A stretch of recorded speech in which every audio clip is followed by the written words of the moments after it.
But okay, so let me set the scene here. So this is the episode's just starting, and the previous episode was about Rye. So, Ryan, how about you do our previously on segment? Uh, It had to do with Rye learning how to be a team player. wasn't that the one No, before? I thought this one. I thought That was the last Cosmic Roar episode. He's not counting the Chaos Roar episodes. Exactly. Oh, okay. So, last time on Power Rangers Cosmic Roar, Rai had to learn the value of teamwork and friendship, and he had to learn to not be on his own and to ask for help when he needed to. Yeah, and then they kind of blew up half the city. It was a thing. Yeah. Sorry. I'm still pretty impressed that I was able to take out like a small group of bad guys by myself. I think that was pretty cool. You barely lived, but yes, you did win. Wait. I'm sorry. Like, my notes are all messed up. I honestly don't remember what happened. Well, I'll link you the VOD later so you can watch it if you want. But, okay, so now to set the timeline. Alright, this is taking place one day after the previous Chaos Roar session. And if you don't know what happened during that, don't worry, you'll find out soon. But all you need to know is this is 2 days after your guys' previous session. So, the city is still kind of recovering from the gigantic parasite blowing up, which only existed thanks to Craig. And things seem to be kind of calming down. People are starting to whisper, though. Like, maybe you guys are noticing, maybe not. I'll leave it up to you. But needless to say, there's definitely, like, this air of... Even though, like, yeah, technically nothing is happening currently, there's still definitely, like, an air of unrest amongst the populace of Rolte. Okay? So... And that also, I believe I said the last session was during a Friday, so that would make this a Saturday. So it's going to be Saturday... I'm going to say Saturday morning, like, maybe, like, almost noonish. Let's say that. Okay? So... Where is everybody at during this time? I'm just gonna straight up say, since the last time, if I remember correctly, I got interrupted during my shopping. Yes. Going to be at the mart. That's about as much as I remember. Women be shopping. Oh my gosh. Oh, hi, Troy. Mike. Sup, Troy? Hello. Well, I guess Troy is here too. Yeah. Yeah, I was gonna watch on Twitch, but it didn't start yet, so I was like, I'll just get online with him and just listen in and be, a pedestrian if acting chops. I mean, that's fine if you want to have Olivia kind of just run around. I mean, whatever. Sure, she can just, be searching for that grand sandwich the whole time. Yes. The quest for the Grand Slam Witch. Yeah. I'll just randomly come up to, someone and just like, do you know where I can find a grand sandwich? Yeah. But yeah, go. Do you know where I can find some sailors? Her token's in the upper left if you want to grab it and move it around. But, Alright, so how about everybody else? Where are you guys all at? Rai, I think, is going to try to talk to Tamaki. Well, where is Tamaki then? Where's Tamaki? Where is she? Tamaki is probably home finishing getting dressed because she was in her jammies watching Saturday morning cartoons. Mighty. Wait, is it early morning or late morning? I'd say it's around. Mean, he said it's almost noonish, so yeah. I'm assuming like she was watching cartoons until like 10. Yeah. In that case, Rai not gonna be trying to talk to Tamaki. He's gonna be. Maybe try going to my house, knock on the door, and be like, Miss Tamaki's grandma is Tamaki able to play? Knock. He's gonna be kind of he's feeling rather looking at the oceany. Oh, Right now. hey, someone just popped in. Hi, Wise. I've been here. I meant into the game, but He's been you here can be very Warren quietly. now. Congrats, Wise. The gang's all here. Yeah. All right, so how long have you guys been waiting for me? Over an hour.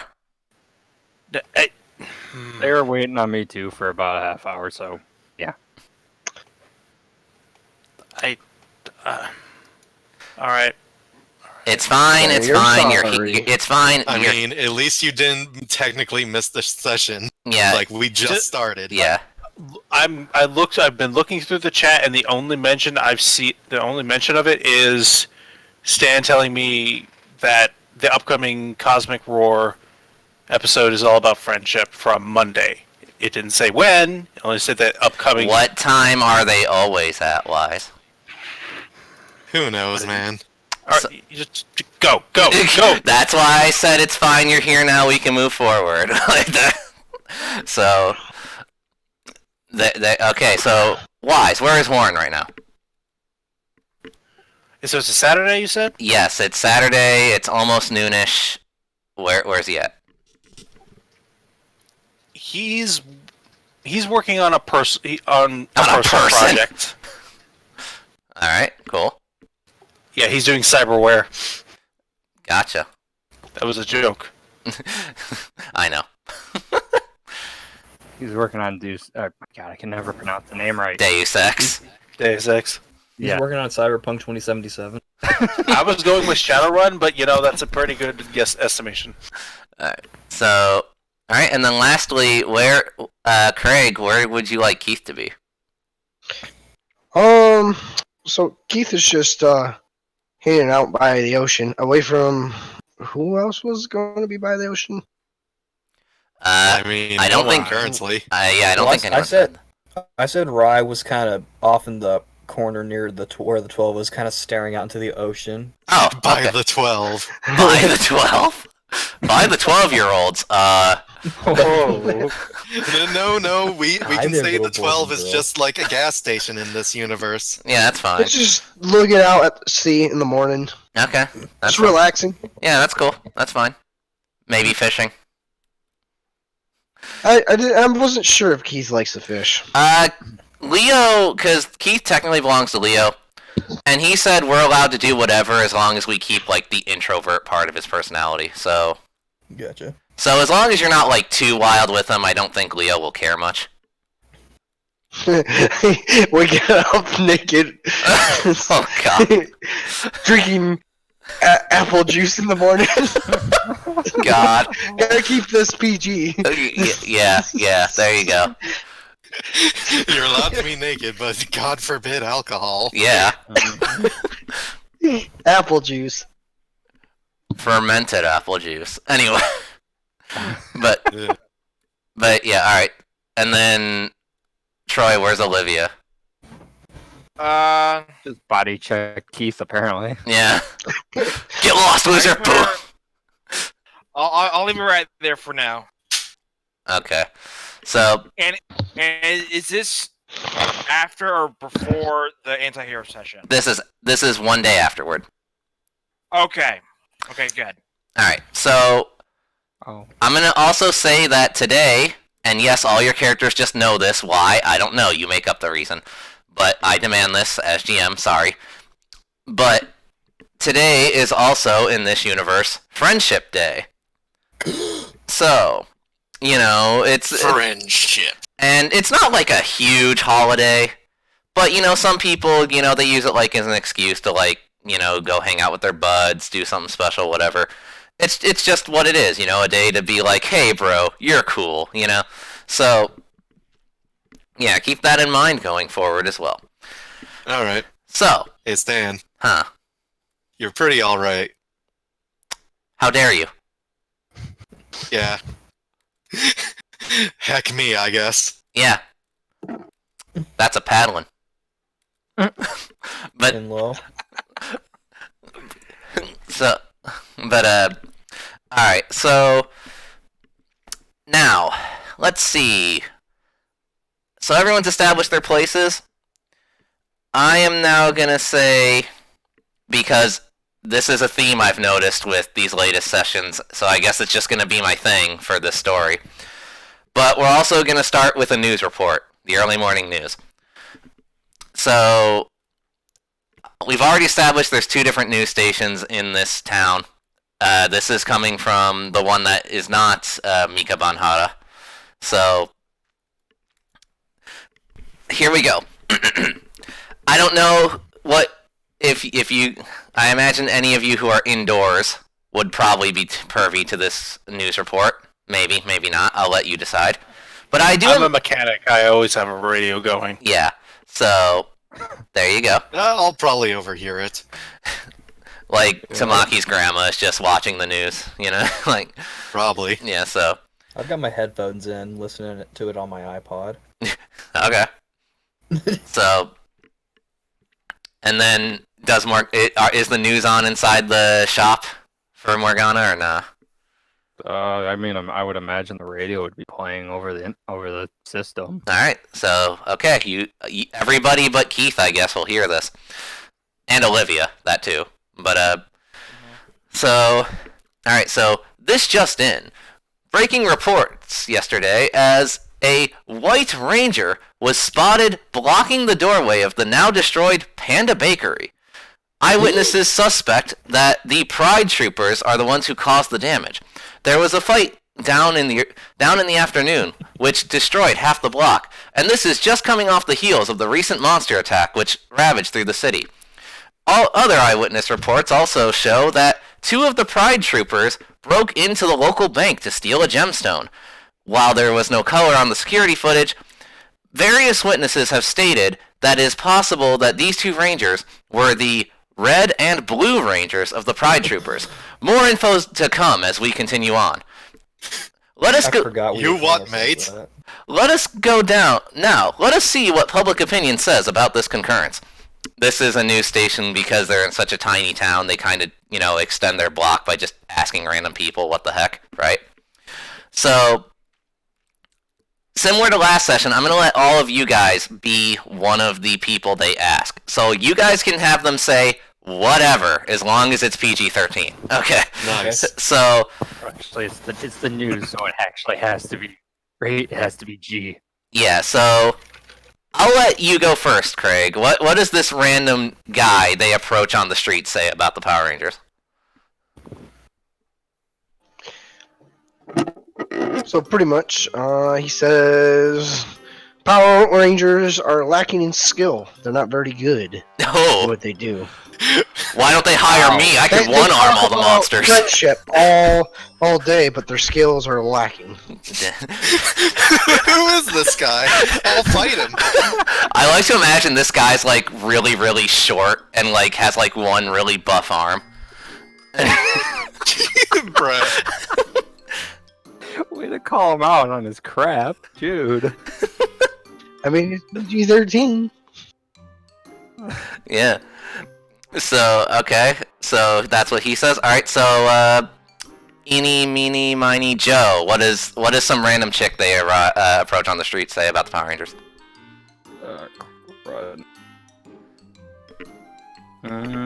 If you can't think of anything, I can pass off to someone else for a minute. pass off to someone else. Alright, so Wise. They approach some random girl on the street. What does she say? Who'd you say? Wise. Okay. And they're asking about the Power Rangers? Yeah, like, what's her opinion of the Power Rangers and the recent stuff going on? I don't know. It seems like whoever was robbing these banks wasn't really Power Rangers. I've seen Power Rangers. I've seen them in the news. They do good stuff, and I've never seen a Power Ranger commit a crime before. This is some Some baloney. hockey. There you go. Alright. Some baloney. Alright, so, Troy, they approach some random dude. What does he say? This is just a conspiracy. This is the government's doing right here. Monsters aren't real. For some reason, Monsters aren't real. for some reason, I thought you were gonna say this is all just a computer error, and I was gonna be like, It's all computer simulation. Wake up. wake up, sheeple. There's a We glitch don't in the exist. Matrix. What kind of crackheads live in this town? These people are not very friendly. No. All right. Why are we saving these people again? All right. Tom. Some other random guy in the street. What does he say? They gonna get it. Thanks, Go Ollie. catch his hands. All right, Ryan. They approach some. They approach one of the members of Chloe in the background. What does she say?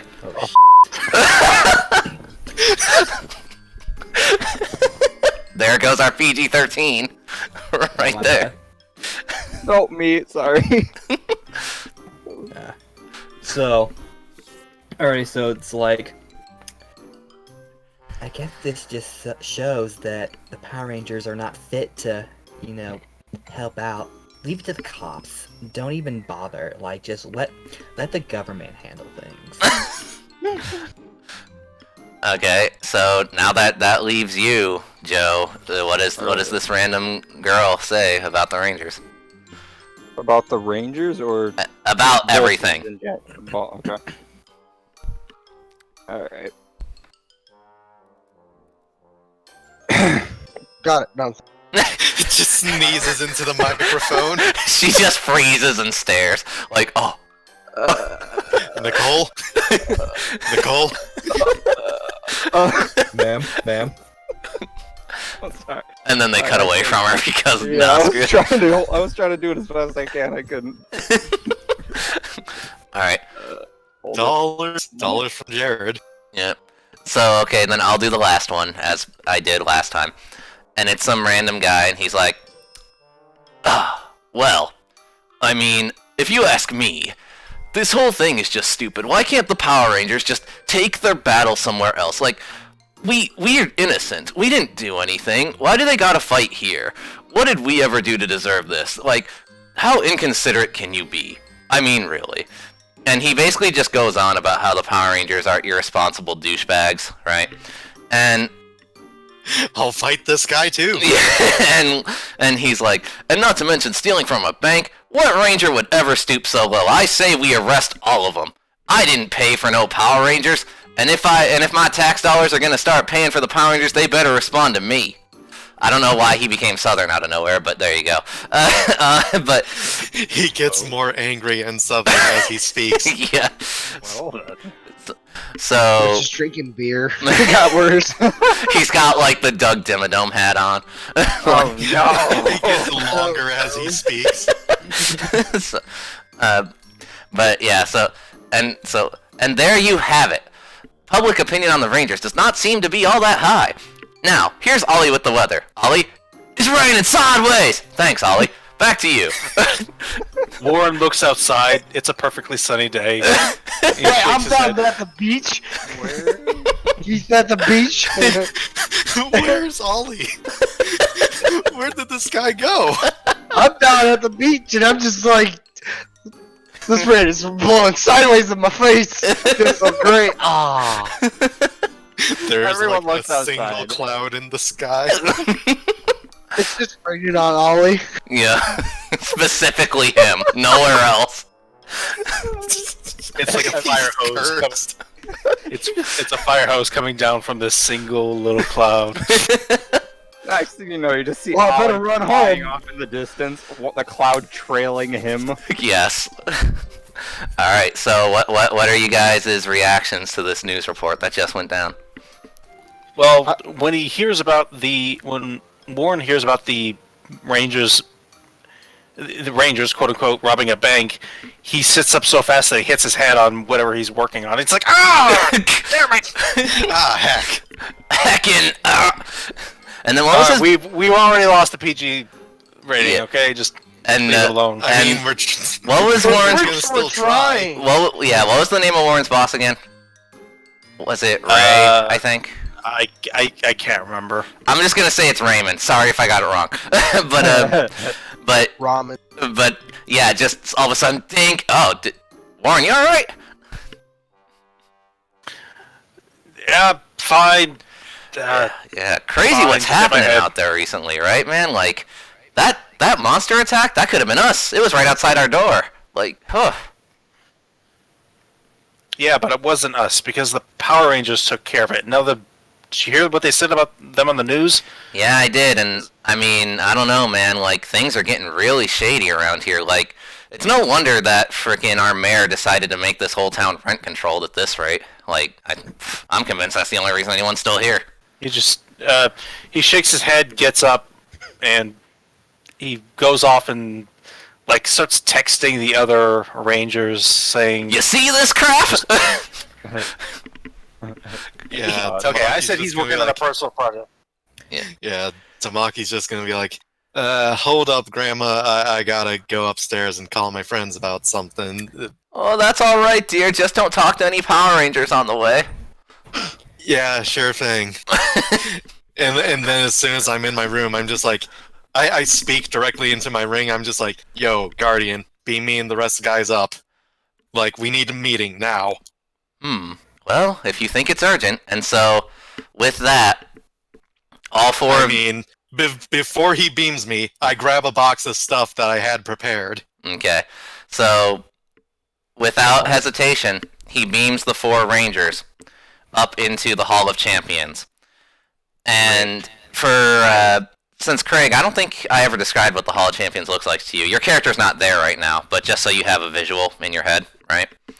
The Hall of Champions is this gigantic, like, golden spire, where it's on the inside, it seems to like spiral upwards, like into infinity. Like if you look straight up, you can't see the ceiling. It's just like darkness straight up in there. However, lining the walls are all these various archways or gates, whichever one you prefer to call them.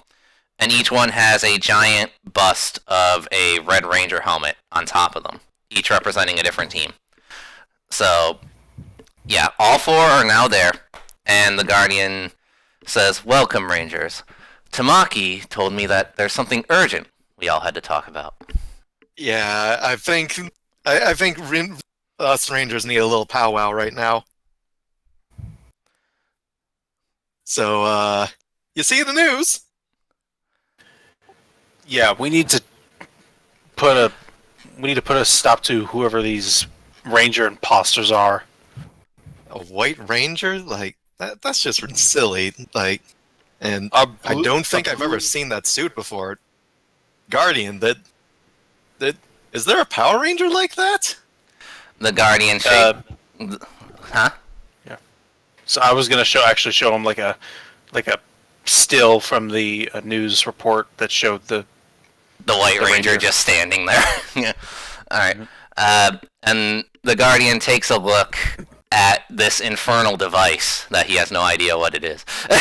But You can see a picture. Come on. I know. I'm making a joke because we made a joke about how he can't work a cell phone last time, if you remember. So, Guardian would probably have trouble working a toaster. kinda. So he was like, no, I can't say I've ever seen a Ranger who looks like that before. At least not here in the archives. I mean, are there Man, separate that's archives? weird. And the thing is, their suit kind of looks like ours. I mean, like, more so than any Power Ranger suits. And not really saying anything to Maki, he responds to Horn. He goes, no, every Ranger in recorded history is here, seeable within the Ranger archives. Well, maybe they're a new Ranger like us. That would be most perplexing. What about this red and blue? Okay, so there was also a news report of eyewitnesses saying a red. You said red and blue Ranger? Yes.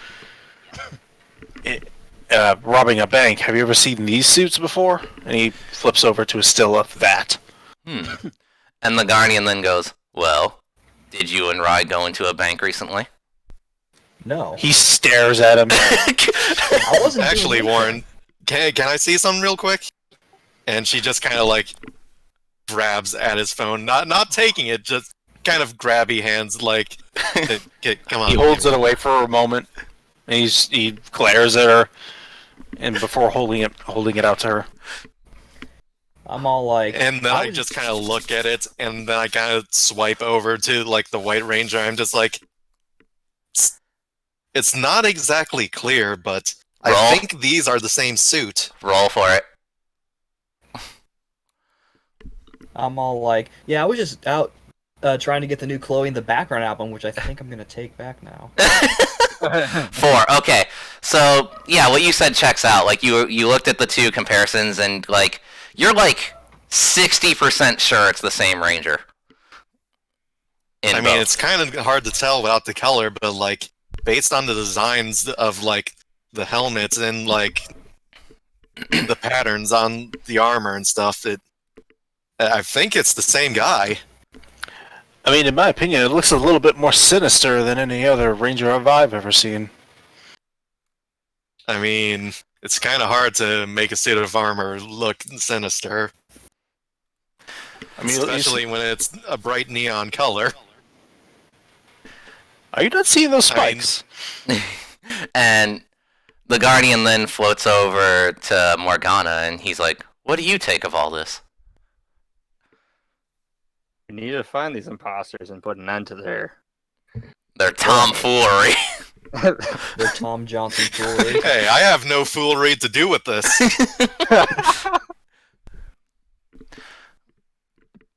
Can't have people going around giving us a bad name. Especially since we just started doing ranger work. Should we maybe head to the try to like kind of snoop around the place they robbed and see if we can find some sort of like I mean, I don't think they're gonna come back to that place. They said they stole a gemstone during the news reports. I'm guessing that was a Chronos crystal. And then the Guardian kind of perks up and he goes, "Gemstone, you say?" And then, like, without even asking, he uses like his like telekinesis to like just snag Warren's phone, and and it's floating in front of him, and he looks and he's like, yes, that is in fact a Chronos crystal." Oh, great! So they are legit Rangers. They're just bad Rangers. So they're doing the same thing we're doing. Maybe we can try to like find them and like work together. Try to reason with them. 6 Rangers is better than 4. I mean, we could also ask the local if they've seen any. Keith, when did you get here? What makes you think there's only 2 of them? What makes Well, you think there couldn't be more? I'm not saying there can't be more. I'm just saying we only know about the 2 right now. Wait a minute. If they're trying to do the same thing we're doing, and they might be on our side, why didn't they try to seek us out? Wouldn't they know who we are? Well, like the Guardian said, like, these Rangers aren't recording the archives, and I've asked them about the archives before, and we're not recording them either. So they're probably new and just kind of don't know better. And the Guardian nods and goes, "That is correct. Even UK Cosmic Roar Rangers are not here in the archives." Well, we've been all over the news, though, lately, too. The constant monster attacks. Yes, but this is only, like, the start of our journey. Like, I imagine when we reach the climax of our journey, then probably, I don't know how this place works, but I imagine when we accomplish our goal, we'll be added. Well, I meant that they would know that we exist. Not surely they at least have heard of us. Yeah. I mean, like, maybe they don't know anything about the Power Rangers. Like, dude, I don't think they have access to the archives. Like, Guardian, you said anyone who's like, what exactly did you say about Power Rangers and good people and no evil getting in here and whatnot? As long as I preside over this realm, no evil may enter the archives or the Hall of Champions. Well, have they been here before? I mean, they're apparently Power Rangers. I assure you, they have not. And they are obviously being led by somebody if they knew that. I want to incite the Guardian. Okay, roll a d6. And since this is a charisma-based check, I get a +1. Yeah. 3. Okay, so, like, you're kinda suspicious, but like you really don't have proof of otherwise, so you're just kind of rolling with it. Yeah, I'm just gonna not say anything then. But could there be, since they're obviously doing bad things, could there be a opposite or a, what's the word I'm looking for? Like how we have the Guardian, could there be like an opposite role of, or like an opposite An Guardian? anti-Guardian? An Yeah. evil Zordon? Sure, that. A Zordon Black? And the Guardian goes, well, there have been recorded histories of such things before. However, if there is one now, then I have no idea who it could be. Well, Oh. Do you think it's possible that they'd be able to come to the Hall of Champions? And the Guardian then goes, no, as long as I preside here, then I highly doubt that. Hmm. yeah, if they're. I mean, there is they're robbing- doubt. They're robbing banks. They definitely aren't going to be welcome here. Or not banks, jewelry. I mean, unless they're robbing banks for. No, it was a bank. It was a bank. No. Yeah, it was a bank, yeah, Oh. that they robbed. I mean, unless it's for a good thing. But It's still technically a crime, so. I mean, they didn't mention anything about them stealing money. The report only said they stole a crystal. Maybe they're just doing their job.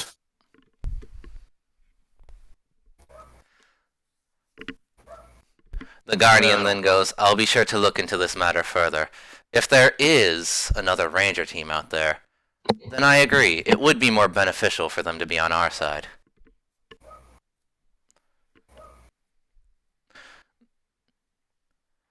Ye-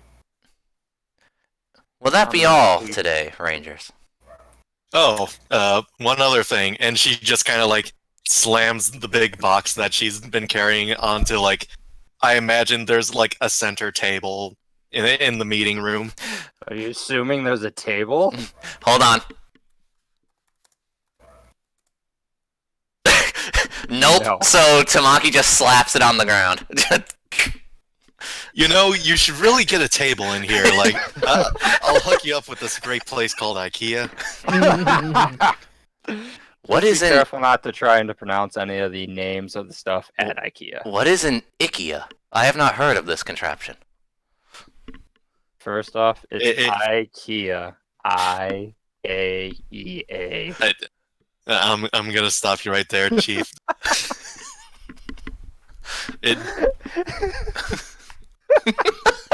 next time you teleport me here, I'm bringing a table.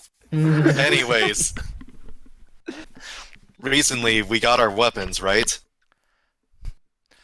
Yes, you did. So, weapons are kind of painful to train with. We kind of don't want to actually hurt ourselves training. So, Tamaki's gonna be like, hey, Warren, come over here. And Wise is AFK right now, so I'll just control Warren temporarily. And he kind of just walks over and he's like, yeah, what's up? Alright, just kind of follow my lead. This seems like your kind of department. And inside the box is PVC pipes, foam, and duct tape. And she just kind of like starts taping foam and pipes together.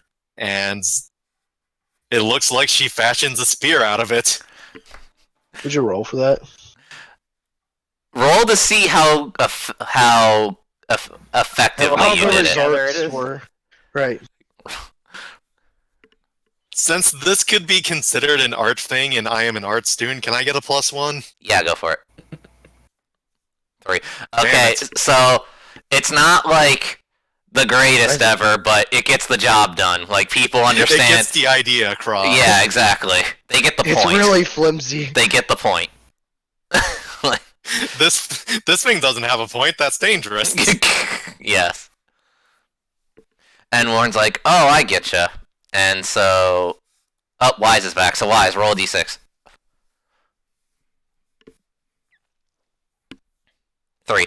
And just like Tamaki, he kind of makes like a foam hammer, and it's not like a super like convincing one by any means, but like a giant sponge on a stick. Like, yeah, sure. Like, Okay. This way we don't hurt ourselves, and we can get some weapon training done. I do have a question for you. what's up? What kind of player is Keith?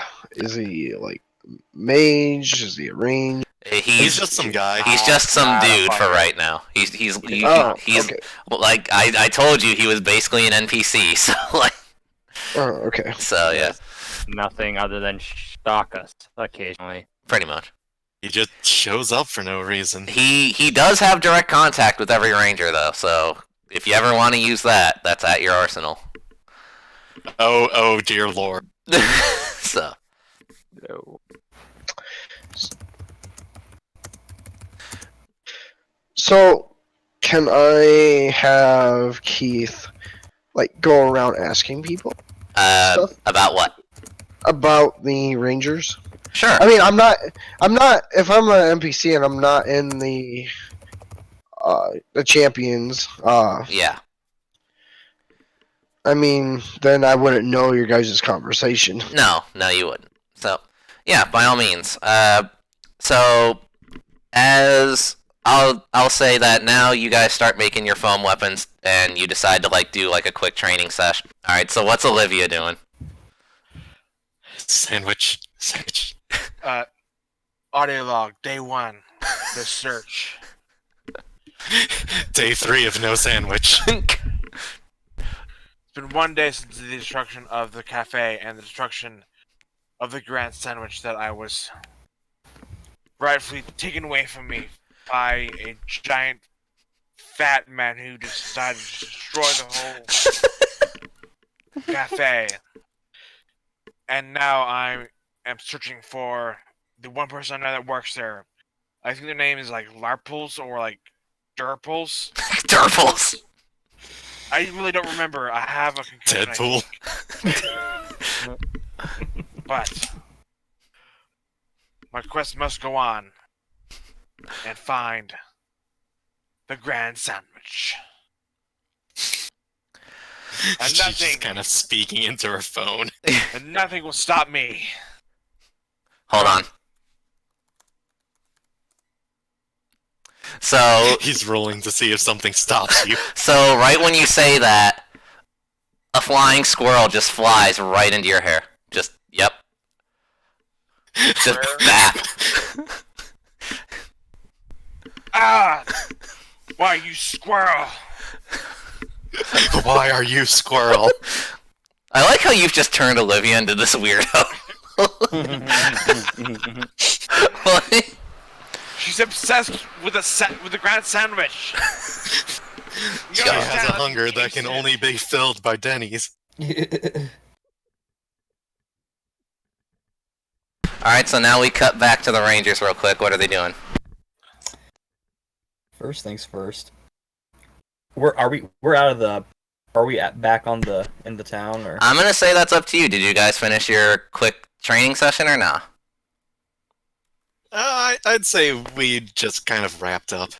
Alright, so you guys wrapped up. Guardian says he'll keep an eye out for anything weird, and he teleports you all back to where you were before. First order of business. I gotta return this Chloe in the background CD.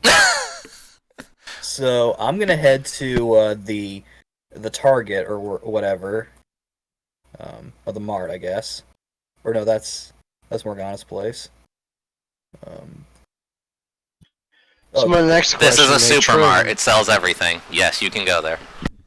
Okay, so I go up to the return section, slam the album on the counter. I'm all like, I want to return this. I want my money back. You crack the jewel case. They can no longer take it back. Yeah, roll a d6. What? Aw. That's exactly what happens. Yeah. I want to return this. And the store clerk just looks at you and goes, yeah, you kind of damaged it beyond repair. You also damaged the desk, I think. Man, I gotta give that girl a piece of my mind. She will not slander our name. I storm off. I'm quite the angry All right, boy. so Craig, what were you gonna ask? Sorry. I was just gonna ask, if they did some training, did they get any results from the training? They just have an idea of how their weapons work, kinda, sort of.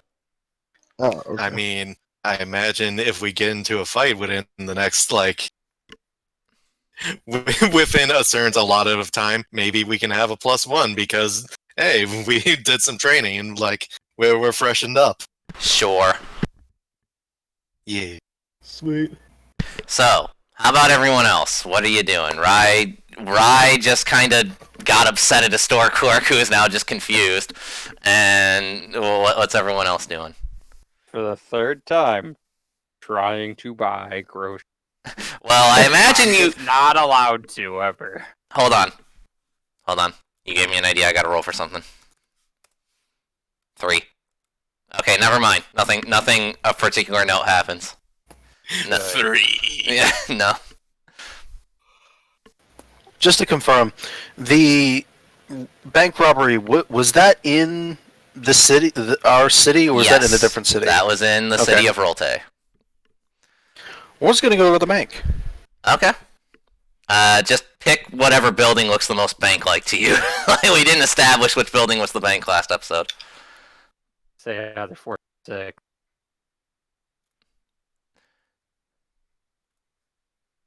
This one?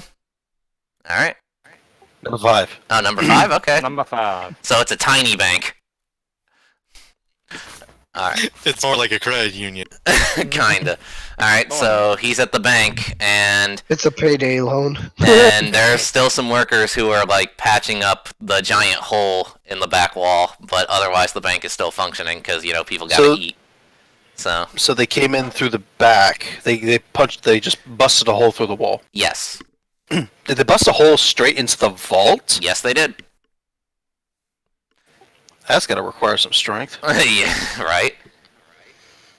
I mean, they're Power Rangers, apparently. So what's... One considers how much he's able to punch, or just knock with his. Could hammer. Could I bust a hole through a vault? Well, so he just gets a lay of like how they got in, and he actually asks like, so you said the bank is open. Yeah, bank is still running, despite the damage. So this is actually like the city of Rolte is not very big, is it? No, it's like, basically this map is what it is, essentially. Well, thankfully, this is the bank. This is Warren's actual bank. Okay. It may not be his branch, but it's his bank, so he has a reason to be here. He Okay. can make up a reason to be here, at least. So he's gonna, just withdraw some money, and he's gonna just chat up the bank teller as she's doing her thing, getting his money and such, and he's gonna, like inquire about his bank statement, that sort of thing, see if he's, eligible for any loans, that sort of just annoying bank questions. And she goes, "Oh yeah, your account's actually in pretty good standing. You always keep up on your payments. You're doing great, And man." he's going to throw in the occasional question of the break-in. All right, so what does he ask first? I mean, so were you here when that happened? Hold on. And he points over to the the hole in the wall. All right. And she goes, "Oh, that, no, that was my day off, actually, but I heard about it from a friend of mine. Yeah, and it was weird. No one actually noticed until, like, today that we even got broken into."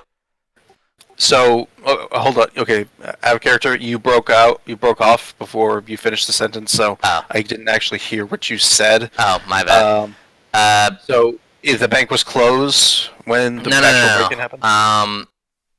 She specifically was off, but it was still open. But no one actually noticed the break-in until today.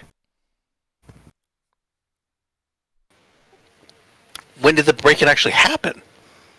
Yesterday.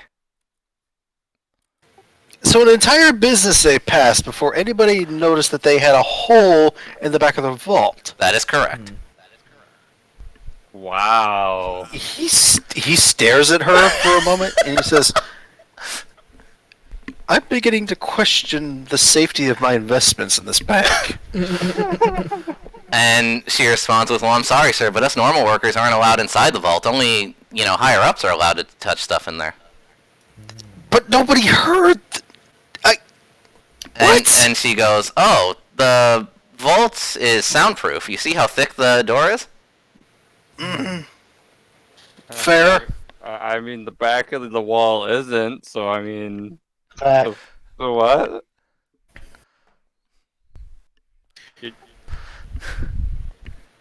I have so many questions.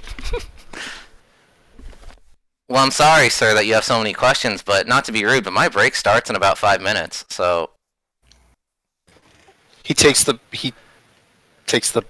his bank statement and just takes a final look. He takes a final look at the. Is the vault open as like these workers are coming in and out to? No, make these the repairs? door is closed, but like anybody who would like walk to the bank or drive there, they would see the workers like patching up the hole in the back. And Warren actually does make a round trip around to the back of the building to get a. He doesn't get very close because he doesn't want to look too suspicious, but he assumes that there are some rubberneckers just kind of watching the people work.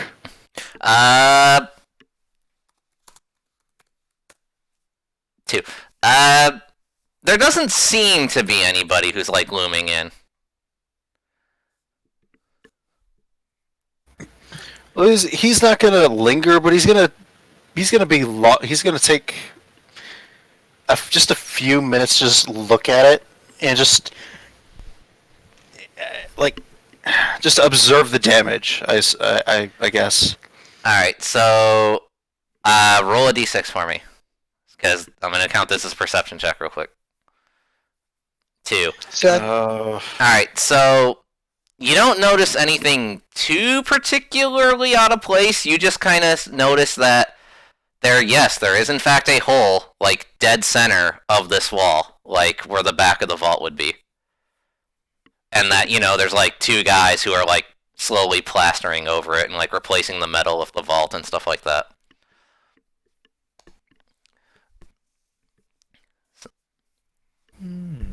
So, as Warren continues to observe, who wants to go next of what they're doing? I guess I'll go since I haven't done anything yet. Okay, go for it. So, I'm guessing it's like a little past noon right now. Yeah. She's gonna be at the mall, keeping her dates with her bandmates and just kind of shopping. Okay, so she arrives at the mall, and Morgana, I want you to roll a d6 for me real quick. Oh, whoops, sorry. No. Sorry. No problem. Oh my goodness. What am I doing wrong? It's /R, not R/. Oh, This isn't Reddit. Yeah. I'm 6. Oh. Okay. So you notice Tamaki and her bandmates just kind of stomping into this joint because they're all very loud. Okay. And Tom, give me a name of one of the bandmates, just any of them. Let me check my sheet. Do.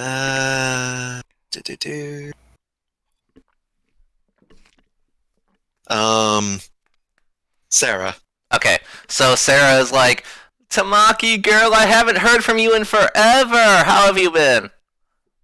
Oh, I've been doing great. Sorry, been so busy lately. College is starting up. I and all know. that. Have you heard all that craziness about the Power Rangers? Like, why don't they just get lost? You know what I mean? I don't know. Like, I'm willing to give them benefit of the doubt. Maybe they can do some good around here. Maybe they can clean up our city, like one of the other girls speaks up. She's like, maybe they can clean up all that mess they left outside, and like she points like out the window to like some black goop that's still like on the street. Are they close enough that I can hear? Yes, yes. I give her a dead glare. The bear has arrived. And then all the girls like get all giddy and they're like, "Oh, by the way, happy Friendship Day," and they all like hug and stuff. Yay, friends. Yeah. Oh, look, another friend. Hi, Morgana. Who dat? Who dat? Thanks, Digi Valentine. Yeah.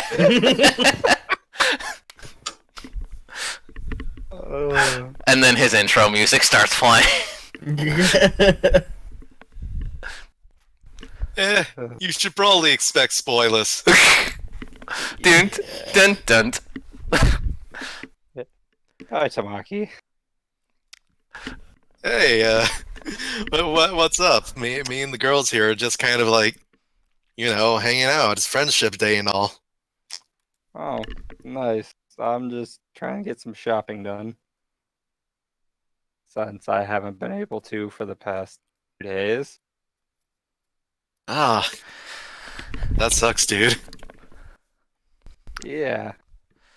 And then Sarah speaks up. She's like, "Well, great catching up with you, Morgana, but we're all busy, so like we're gonna get going." And like they all like grab Tamaki and like push her like to like leave. Okay, bye. She just kind of slides along. Pretty much. Wait. Yeah. I want to roll for something. Okay, go for it. She rolls away on her Heelys. Oh, I was literally talking about those the other day too. So yeah, they go off to spend Tamaki's money, of course. As they do. Yeah, and Morgana's left all by herself, just grocery bags and all. I'm gonna say that now. Another news report comes on, right? And they're here to actually report on good news for once. And they're like, in brighter news, today is Friendship Day. We're going around and we're filming all these people who are out celebrating their platonic love with one another. And like they're just showing like little stills and like little clips of like friends hanging out, like eating ice cream, shopping at the mall, etc., etc. And basically just trying to have like a feel-good moment because, as we all know, accurate to real life, news is totally about good things happening, right? So, yeah, they're just trying to like lift spirits up, and they're just trying to, show bonds between people and whatnot. So, yeah, I would say anyone who's near a TV would probably see this, so like the people in the mart, And, assuming Warren and Rye still have their radios on, maybe they hear it, Yeah. etc. With that established, now what's everyone doing, or what do they feel, or what have you? Despite the feel goods, Rye feels a little bit better. So he's not gonna try and beat up anyone, but he still wants to find the Chloe in the background member and Give her what for? give her what for. Gonna give that lady a piece of my mind. So what's he gonna do? Where's he gonna go, etc. I guess he should probably try to find Tamaki and see if she knows anything. Okay, so what's he gonna do to try and find Tamaki? I guess he's gonna pull out his cell phone and maybe shoot her a text. Okay, what's he text her? He's all like, "Hey, it's Rye. You're a music person, right? Question mark. Do you happen to know the band Chloe in the background personally? Question mark, question mark. Send." And there's a space. There's a space after he says personally. There's a space, and then a question mark, question mark. Okay. The text arrives. The table overhears a loud bruh.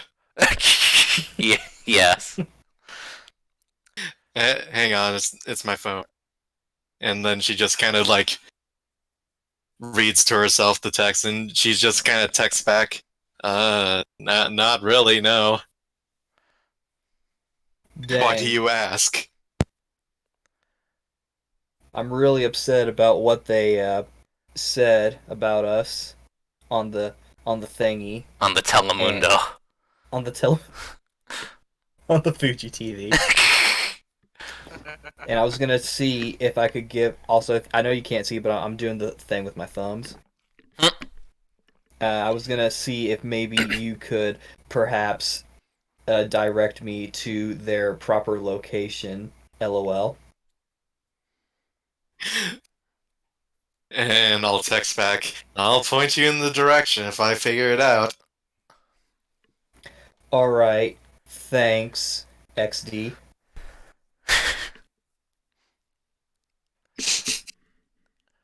And then Sarah like yells, "Yo, Tamaki!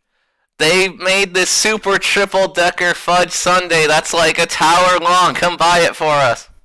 Yo, we gotta get that stuff. Yeah.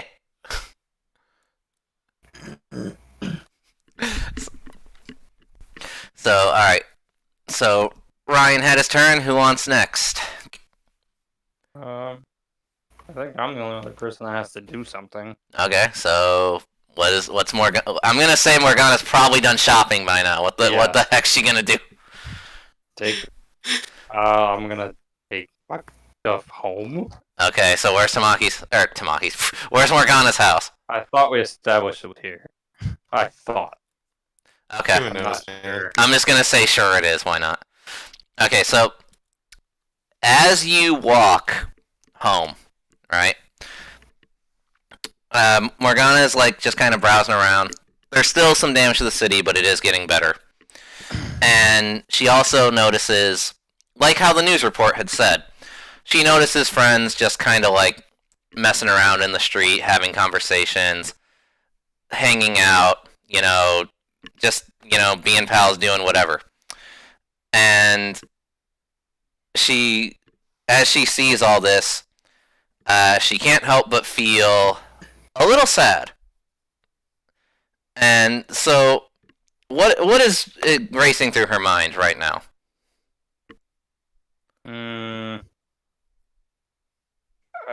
I would have to say she's thinking very heavily about the betrayal of her best friend Quinn.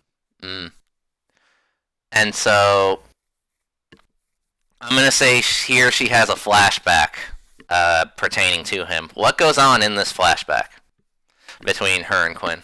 If you don't know what a flashback is, it is a memory. Oh, I know. I'm just saying. I know. I'm trying to think. I got an idea, but I don't think you're gonna like it. Same, but I want to hear Tom's idea. Go ahead.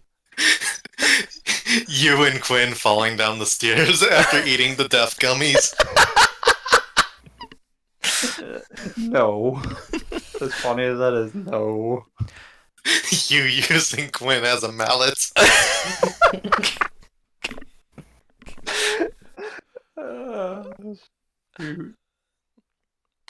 Question: when did Quinn and Morgana first meet? Oh my god, I forgot. It's been so long. Because I had it typed up and watched it freaking deleted. Yeah, I'm just gonna have to say they met at the orphanage. Okay, so when they were like real little, like 5, 6 years old. Yeah, I actually was gonna say 5. Okay, so I have an idea then, if you're willing to roll with it. Sure. Alright, so we flash back to a tiny little Quinn who He's always tiny. Yeah, who gets pushed to the ground by this one big kid who's like 5 bajillion pounds and like 3 feet tall. He's the size of 5 styles. Yes. No one's gonna get that reference, but okay. So, We do that all the time. It's fun. yeah, I know, right? And he has in his hand a super robot toy that belongs to Quinn, and he's like teasing him, and Quinn's like desperately trying to get it back, but he keeps like getting pushed down. And he, like a freaking tiny kid bully does, like calling him names and stuff like that. And so Quinn then starts to cry. And that is when Morgana shows up. and demands that Lardo over there frickin' hand it over or else. And he's like, "Oh yeah, what's a dumb girl like you gonna do?" And then she rushes in and just like beats the crap out of him, and then gets the toy back and gives it back to Quinn, who immediately cheers back up and then like hugs her, and then that's the end of the And then the flashback. fat guy grows up to be the villain of last week's session. I know, right? and Continuity. I know, right? And then that's where the flashback ends, right there. So, Warren, what are you doing? I'm not really certain. Did you hear the news report about Friendship Day? Yes. I actually got something for him. Well, hold on. Alright, so after hearing that report, what's going through Warren's head? Actually, thinking about it, he probably wasn't around to hear the report, so he was probably on his way back to the shop from the bank because he couldn't really figure anything out from the break-in. Okay. So, I'm gonna say you just enter as you walk, just like Morgana, you see a bunch of people like hanging out and having fun and all that jazz. And then, I'm gonna say that you see a customer leave the shop, and Ray's like, "Hey, yeah, good seeing you again, man. Oh, and happy Friendship Day." And then he like, as the customer leaves, he like turns and he sees Warren. He's like, "Oh, hey, man, what's up?" Not just needed to run to the bank, real quick. Oh yeah, that's cool. Whatever. I mean, I'm not really on the clock today. I'm just working on that old racer. Thanks again for letting me use the shop space for that, by the way. Oh yeah, man, no problem. Me and your family, we go way back. It ain't no big deal. And that the personal project is actually an old a pretty beat up Indy 500 car. All right, and so what's as Warren stares at the car, what goes through his head?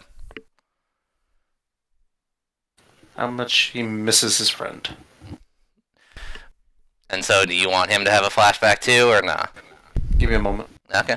It's the day that Mohammed leaves for France. It was a very bittersweet moment. They were both standing at the terminal to the airport, and they break from a hug, and they were just kind of like just holding each other's forearms. And Warren says, you're gonna be the best out there. I know it. You're gonna show those French assholes what you can do." Screw them and their baguettes. I'm gonna show them an Eiffel Tower, I'll tell you what. Excuse you, it's the Sears Tower now. I don't think so, Tim.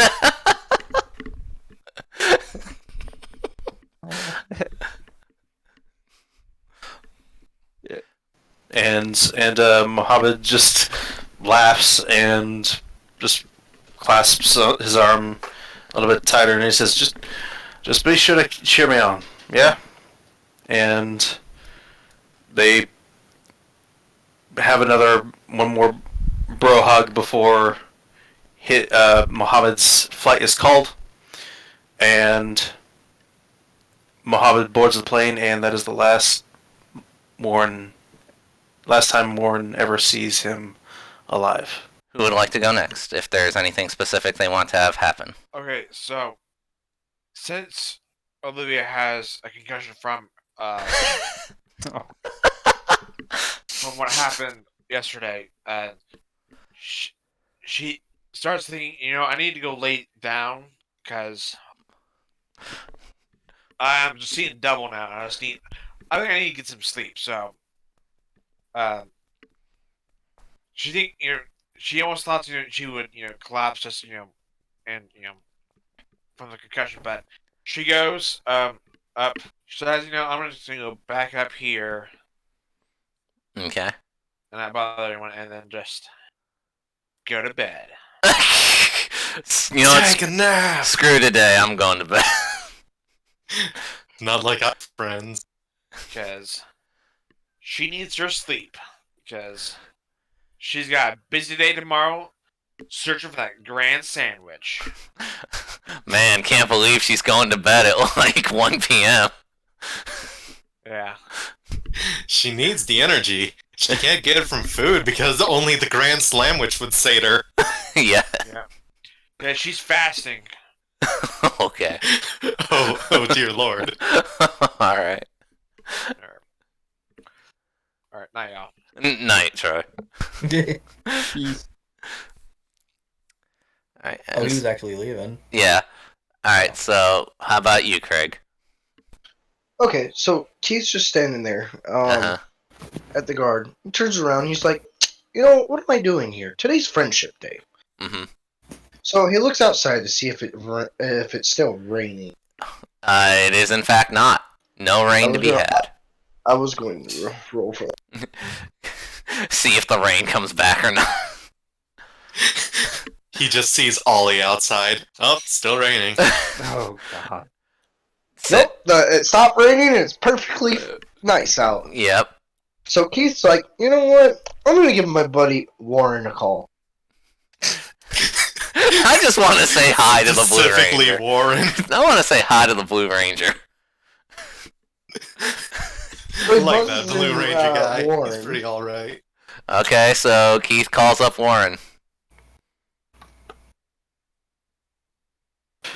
Hello? Hey, Warren.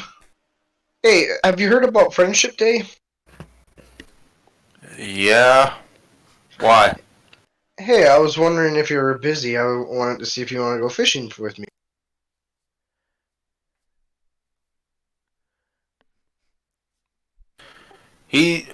Warren stares at the car for a couple seconds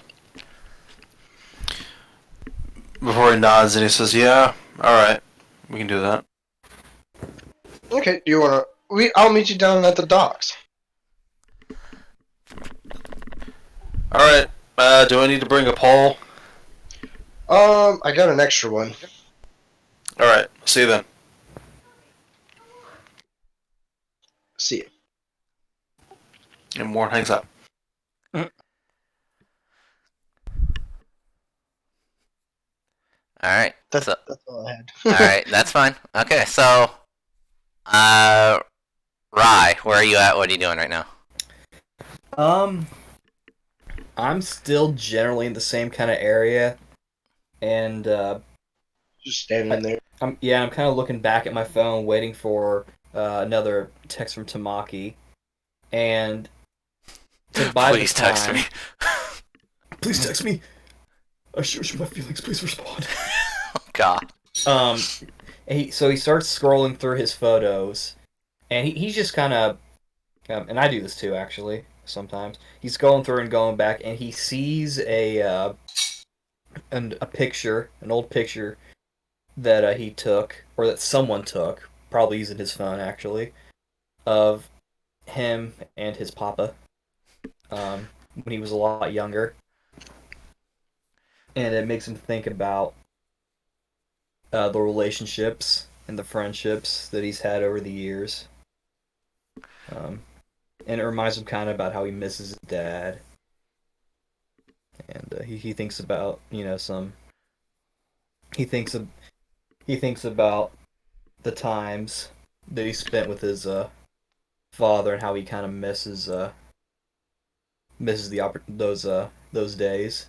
All right, so the Guardian speaks into the minds of, or rather the mind, singular, of Morgana.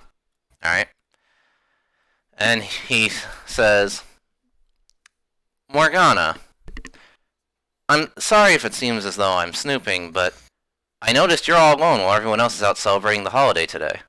Is everything alright? Yeah, everything's fine. Well, That's good, because now, I don't know for sure, but it almost feels as though there is a Chronos crystal nearby. Nearby. Yes, near your location. However, as I said, I'm not entirely sure. Do you think you could investigate for me? Sure. Thank Can you. Be a little bit more specific of general area look. I'm afraid not. I know it's near you, though, if that is, in fact, the sensation I'm feeling. If I end up being able to deduce what this feeling is, I'll be sure to let you know. Alright, I'll take a look. It's in a book. And so then the Guardian doesn't say anything else. He's still, like, focusing intently on the viewing globe, trying to, like, get in on whatever this sensation is that he's feeling. Focusing. Yeah, pretty much. Focusing. His visor just grows like 2 feet out from his head. Yes. You didn't give me a very good area of where it could be. Could He just said walk by up- you, so maybe. Yeah, I know, but that can mean anywhere. Are you still shopping for groceries? No. I'm just gonna start walking around the block, I guess. Just check the general area. If it's near you, then it's near you. Alright, so which building would you say, out of all the buildings that are up here in, like, the upper half of the town, right? Or rather, upper section. Yeah? Mhm. Which one would you say is most likely to be the orphanage that Morgana grew up in? Which one was the shop again over here? Over here? The shop's, like, way Tamaki. down here. You mean No, no, Tamaki's no. restaurant? Yeah, That was 7. 7. Yeah. I'll say 8 then. 8? That's Tamaki's house. Oh, Yeah. what? Sorry. It was an orphanage. I at bought one out point. this orphanage with all my money. Get out of here, kids! Tamaki! Hey, don't blame me. That's my grandma's place. Oh, I gotta find He rolled a 6 for that. something like up here, like away from everything. Which one? Up here. The Ah, top okay. left, one of the- Alright, so I'll say that as you walk around and you end up going over to this general area, right? Okay. And as you're walking, you turn the corner and I need you to roll a d6 for me. Great. Time for me to be blind as a bat. Or not. No, you You're turn. not Ryan. Yeah, pretty much. You turn the corner and you only see him from behind, but you're like 90% certain that it's Quinn in his new evil getup standing there staring at the orphanage. Wait, how would I know it's Quinn if he's wearing if he has a does he have a mask on? No, you see the back of him, like his head's not covered. He's just wearing like a new outfit, basically. I recognize that twink outline. Like, unless you're saying whenever your friends wear a new outfit, you don't recognize them in real life, in which case I'm so sorry. It's just the picture you chose, or that picture threw me off. Yeah. The token threw me off. Like, okay. Well, I'm like, does he round a corner as I round the corner too? No, or- he was already standing there just staring at the building when you rounded the corner. Okay. I mean, I try and sneak closer to him, try and be inconspicuous, just to try and see if I can get a good look at his face to make sure. All right, It's him. roll a stealth check for me. I am as graceful as a baby hippo. You in fact are. So so as you try and like sneak to him, you do the like cliche thing of like accidentally like bumping into like a nearby garbage can and making a crap ton of noise. And so then Quinn turns around and sees you, and rather like he's not really shocked, like he's pretty nonchalant actually. He turns around and he like smiles at you and he goes, "Ah, just the girl I wanted to see. How have you been?" That's all you have to say. That's all you want to ask. Well, hey, I mean, we're friends, right? I'm not just gonna come at you with something big. Wanted to say hi. I mean, you want to just say hi after you stabbed us in the back? I don't remember betraying you guys at all. All I remember doing is grabbing this, and he holds up the Chronos crystal in his hand. So, speaking of that, I came here to ask you something else. Since, we go back. How would you feel about joining me? Joining you? Yeah, see, I've found new employment. I now work for the goo. His name is Nidalus. And he's a great man. Honestly. Like, I'm sure if you met him, you would understand. What do you do then? Oh, me? Well, I'm actually his right-hand man. Yeah, he definitely needed some help. Let's just say that. And, we're doing the same thing you're doing. We're hunting for these Chronos Crystal things here. And, what he's told me, it would really be for the better if he got all of them. And what exactly are you trying to do with them all?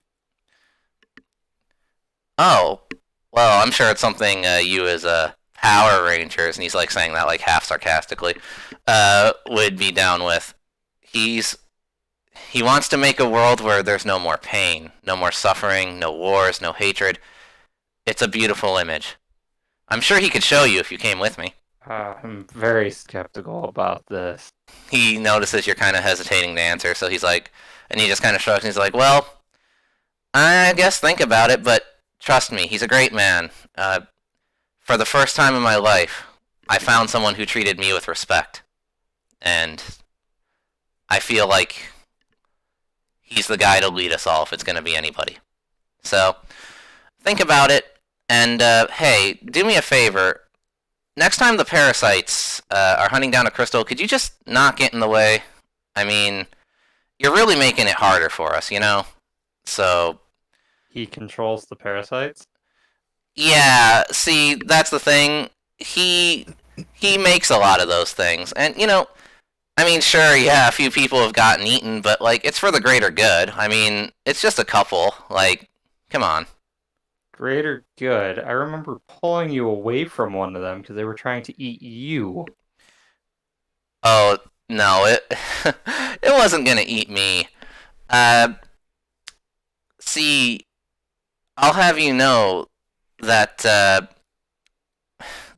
well, and he kind of, like, hesitates, and he's like, that doesn't really matter. Just trust me, alright? Like, you can trust me. You've known me forever. Like, just, just join us, and all will be made clear. Think about it.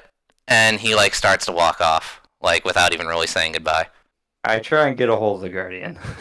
Alright, so he feels you trying to, like, tune in, and he's like, yes, Morgana, did you find it? Not exactly. What happened? Does the name Nidalus ring a bell to you?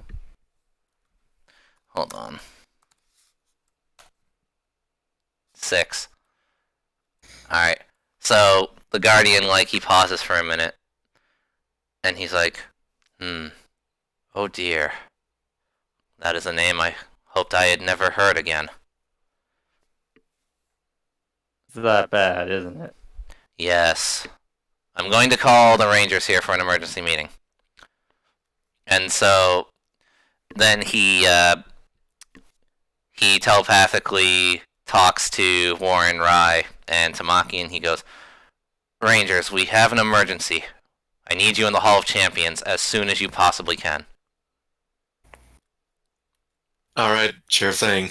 And Of course. Tamaki just kind of gets up and he's just like, sorry girls, I just remember I forgot to take my lactate. I gotta use the bathroom for like 5 hours. Bye. And Sarah's like, ooh, like, so, all right, so And she just kind of runs off to the bathroom so she can be beamed up. all right, so Guardian beams her up. How about Ryan Warren? Rye's all like, "Okay, cool dog," and he puts away his phone and kind of looks up, waiting to be beamed up. And he, in fact, is. He's just like, any second now. Just kind of wiggles his fingers a bit. Beam me, Guardian. Beat me good. Warren just kind of like holds his arms out slightly, looks up, and he says, "Beam me up, Guardy." All right, so Beam me up, G-Man. he's beamed up, so Keith's gonna be waiting for Warren for a while. Like, so Wait, I thought. Keith. Hold on. Time out. Rewind a bit. All right, so they're in the middle of fishing, okay.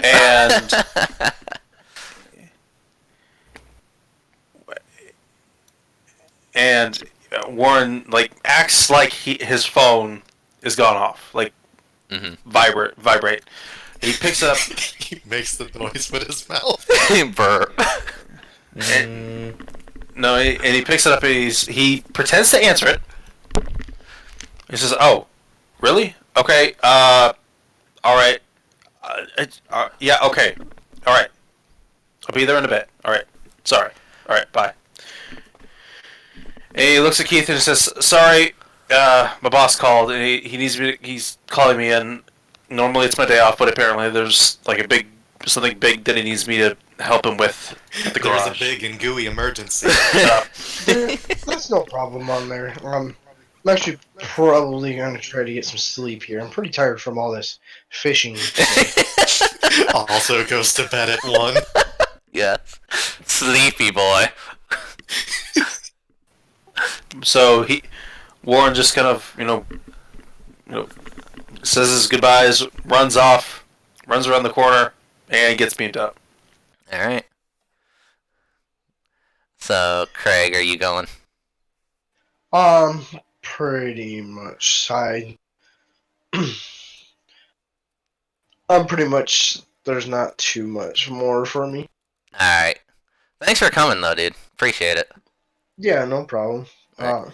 If you ever need a fill-in again, look, I had a feeling that Wise was going to show up, so that's why I picked the NPC. Ah, okay. Yes, Wise, I was going to fill in for you, but I decided just to wait. That's fine. Thank you. Yeah. So Keith's just going to, he's not sure where his home is, so he's just going to fall asleep on the bench.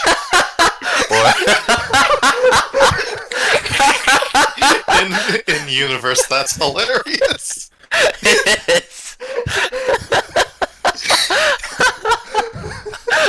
Where do I live? I don't know.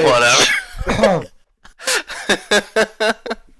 Like, he just kind of forgot where he lives. He curls up. He's just like that bench Darn house under that moved again. nice-looking tree. He Pretty comfortable. he curls up like a dog and just passes out on the bench. But all right. So yeah, thank you, Craig. I appreciate it. So we'll catch you next time, dude. Yeah, no problem. Have a good night, guys. You too. You too. Yep. Good night. All right. So he's gone. All right. So all of you are in the Hall of Champions now, and I'm gonna have all of you roll. Everybody but Morgana roll for perception. That's a 1d6, right? Yes, unless you've got a bonus to it, in which case, you know. Tamaki cannot be stopped. No.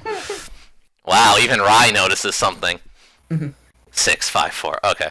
So, as you all are beamed in, you notice that the Guardian, like, he's still, like, kind of just, like, floating there like he usually does. But you kind of sense, like, something's, like, off about his aura. Right? Like, A weird kind of floating. yeah, like, maybe he's, like, a little bit more erratic than normal. Right? And you also, you three who rolled, you notice Morgana, who had gotten there all before you did. She's kind of looking a little like downtrodden, like in the face, right? Like she's not like crying or frantic or anything, but like there's definitely an air of gloom about her, right? So, all right. So the Guardian then goes, "Welcome, Rangers.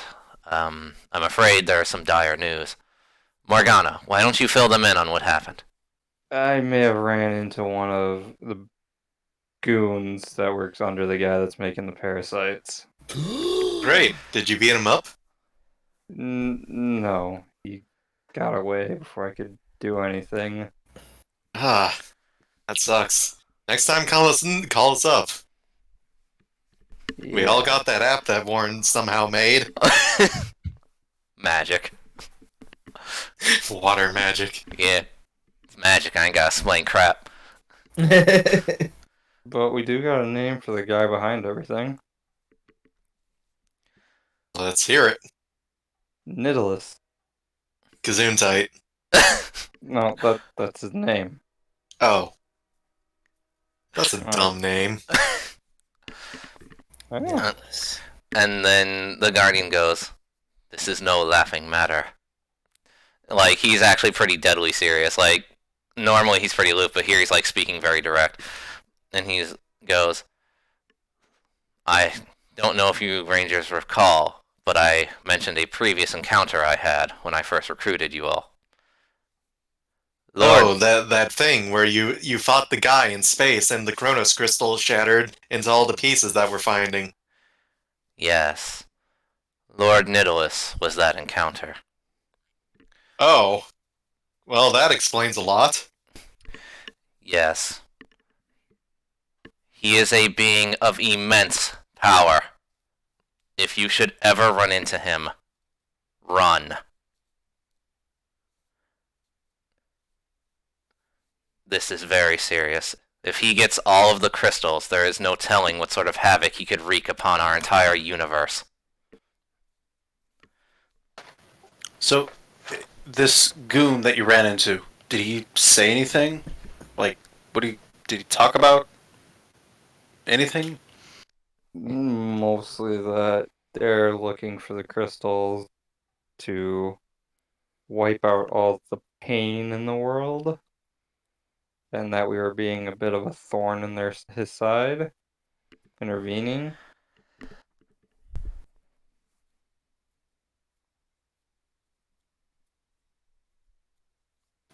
So, That's I'm gonna say, okay. Rye, I need you to roll a d6 for me real quick.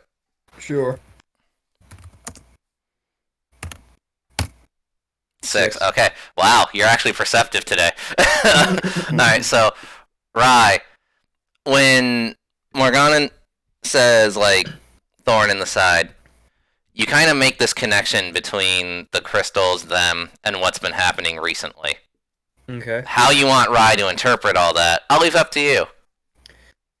Alrighty. So you said that Morgana saying "thorn in her side" stuck out to me. As well as the warning about them gathering the crystals. The warning about them gathering the crystals. As well as, you know, the recent, like, news and stuff. Okay. I'm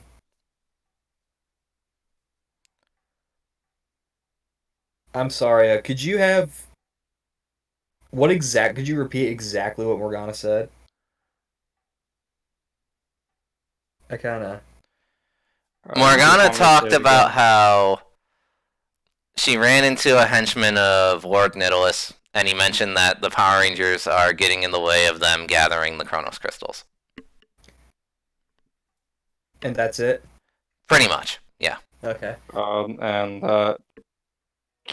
when they gather all the Chronos crystals, they're going to wipe out all the pain in the world. Yeah. Alrighty.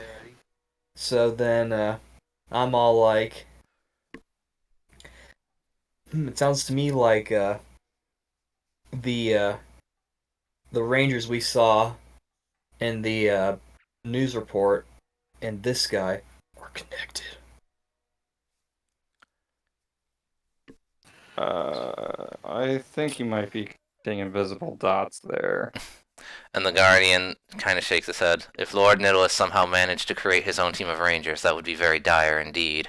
Well, we know that he already has people working for him and not just these blobs.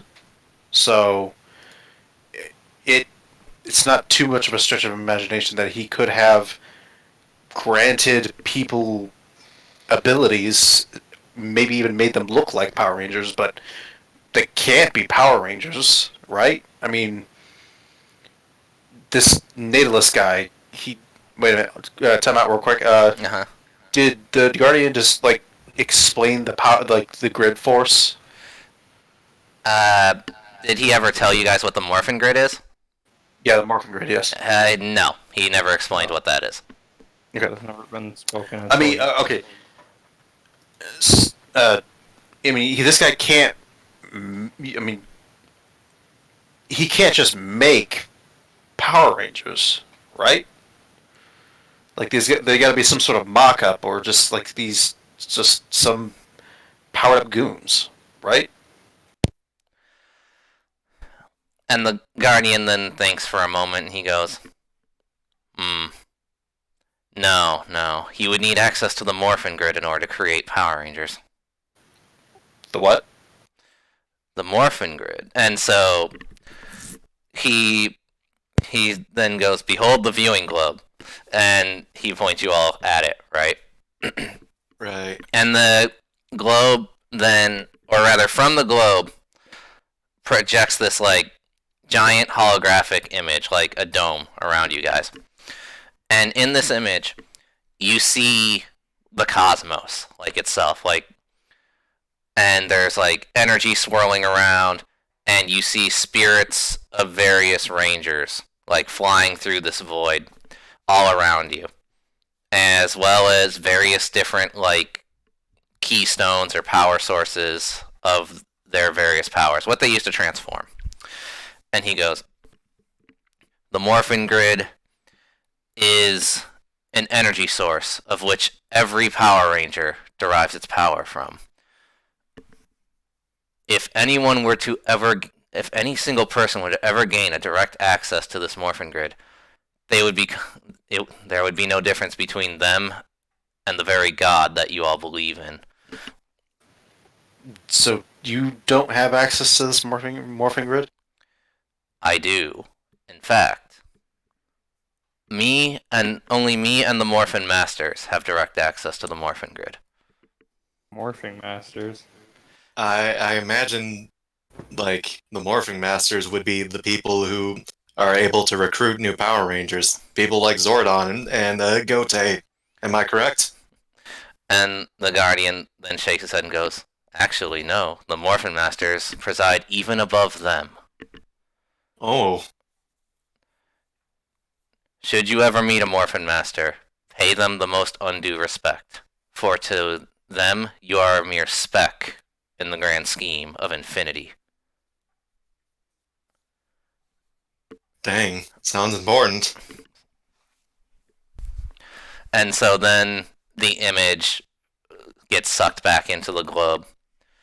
And he's like, so just remember, all Ranger powers share one common connection. So no matter the Ranger, you all do have something in common. Do you know of any Morphing Masters? But of course I know who they are. Okay, Could you tell us a bit about them, Names or other than, like, the something? general overview? Maybe any specific people? That way we know who to respect? And he goes, trust me, should a Morphin Master ever grace you with their appearance, you will know them immediately. Is there any, like, telltale signs to look out with? Like, big glowy dude, or, like, some sort of, like, energy of, like, utmost calm and peace? Like, give me a bit to work with. You'll feel it in your very soul. Yep, My soul. as vague as possible.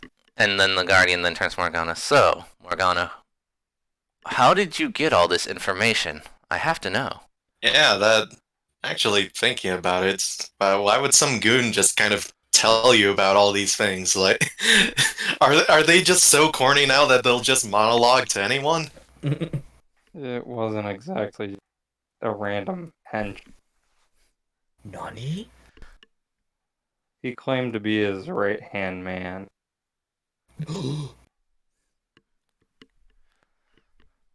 I mean, that's cool and all, but like, how does he know you're a Power Ranger or like anyone relevant? Like, why would they tell you all these things? Because they wanted to recruit me. Are they just handing out some flyers or something? Like, You're telling me a guy that a guy obviously knows that we're all Power Rangers. All right, I mean, like, how though? can Warren roll to like get a feeling that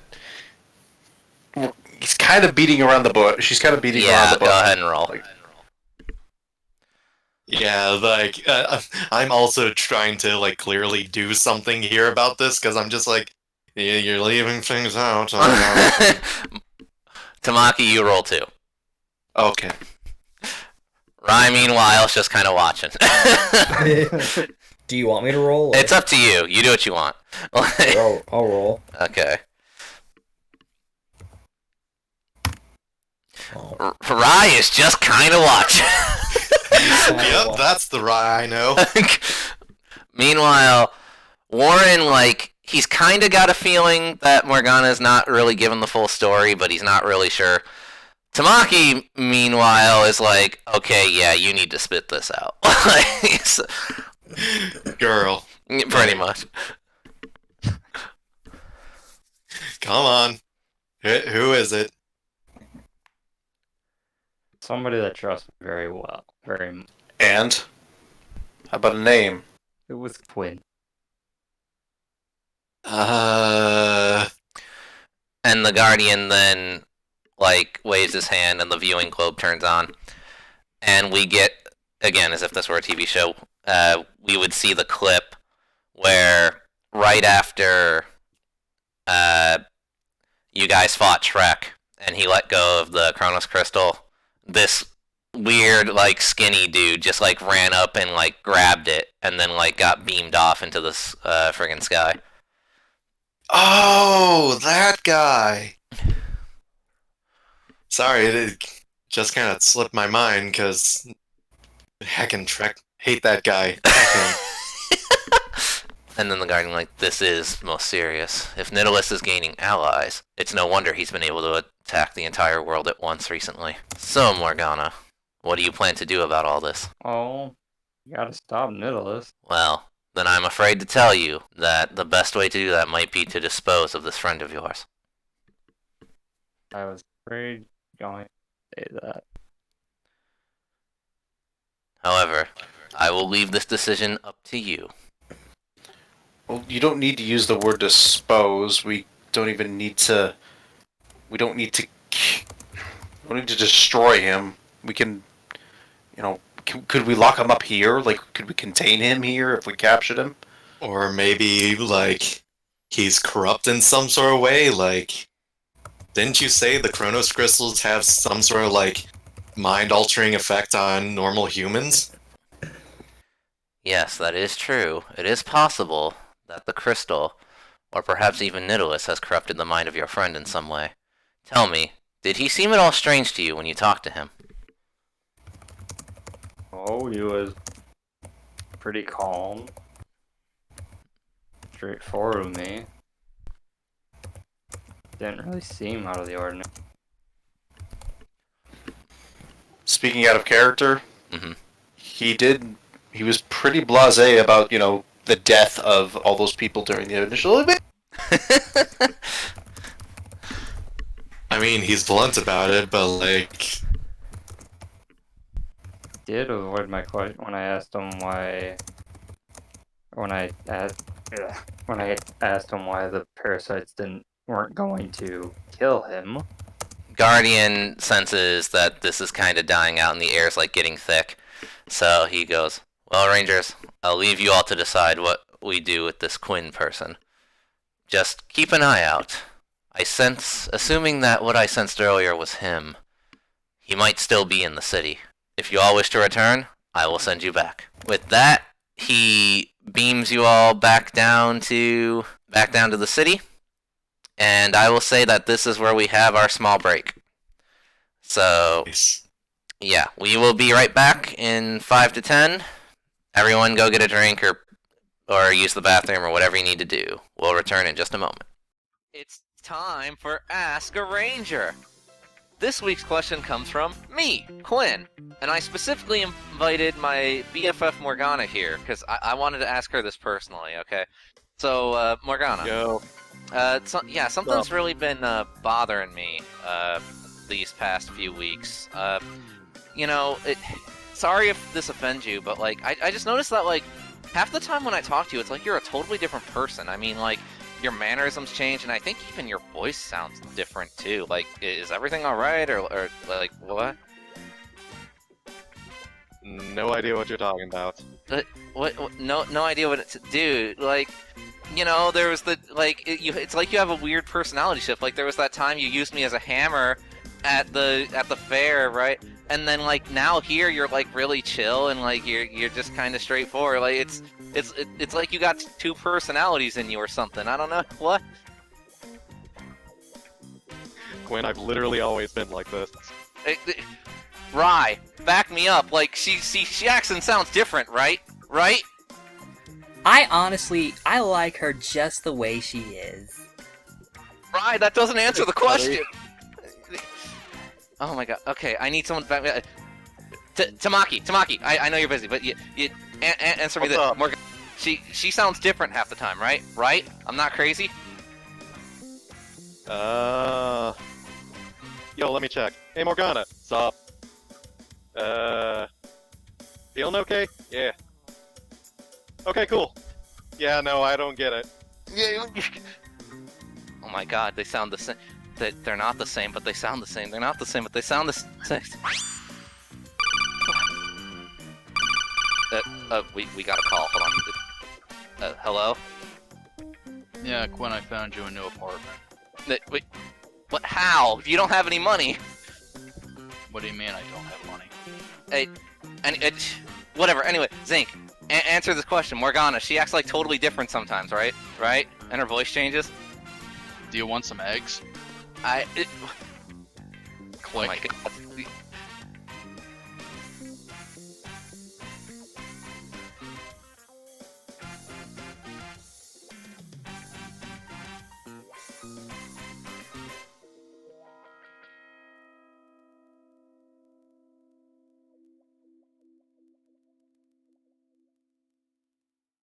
And commercial breaks over. And we open with a scene of Quinn still just kind of casually wandering around town, and no one really seems to mind this dude just like wearing like evil robes and stuff, like just wandering around, right? I mean, these same people ignored a bank robbery that happened in broad daylight. Right. Yeah. So, and as he's walking along, he comes across a scene sort of familiar to him where this group of punks, they just got done like beating the crap out of this like other dude, and they chuck him to the ground and they leave. And this guy is like almost literally beating himself up over it, and he's like, "Oh, I can't believe this. If only I were stronger, I'd show those guys what for. I mean something, dang it." And so then Quinn swooses right in. It's just like, oh, would you now? and so Quinn walks up kind of behind this dude in this alleyway, and he pulls out a different, smaller Chronos crystal than the one that he claimed for himself, and he just jams it right in the back of this dude's neck. And then this guy, his body begins to like mutate and transform. And then we cut away. So all the Rangers are back now, down in the city. What's everyone doing? What time is it? I'd say it's about 2-ish AM or PM? p.m. Why would it be 2 a.m.? Like, dude, what? I don't know. It's like He just went out in broad It's now daylight. the middle of the night. He just went out in broad daylight and shoved a Chronos crystal into the back of someone's neck. yeah, I mean, he also pulled him into an alley. yeah. I guess nobody makes a commotion about this crap here in Roll-Take. No. Everyone knows to mind their own damn business. Like I said, these people ignored a literal bank robbery. Yeah. They know to mind their own damn business or something bad happens, so apparently. Yeah, I guess so. Ain't no one in this town a snitch. So Ryan had to go, so I will now be controlling Rye for the rest of the session. So I'm gonna say that Rye, he wants to get to work, so he's like, all right, I gotta find this Quinn guy. Maybe I can take care of him before Morgana has to, and so he's just kind of running around town, looking for this dude. And so, how about everyone else? Warren got a burrito from a street taco vendor and is doing his own version of like patrolling the city. He's just walking, but he's also taking, the less beaten path, alleys, that sort of thing. Right. And how about Tamaki? Tamaki is in the kitchen baking. Alright, so I'm gonna say that roll a d6 for me real quick. This is not for your Alright. baking, this is for something else. Everybody Do I roll get a a hint D6? at what it is? You'll find out. Fine. So don't roll Is one. it anything charisma based? No. Okay. Okay. So her phone buzzes and she has about like 40 texts from her friends who are all like, right, girl, you still in the bathroom, dude?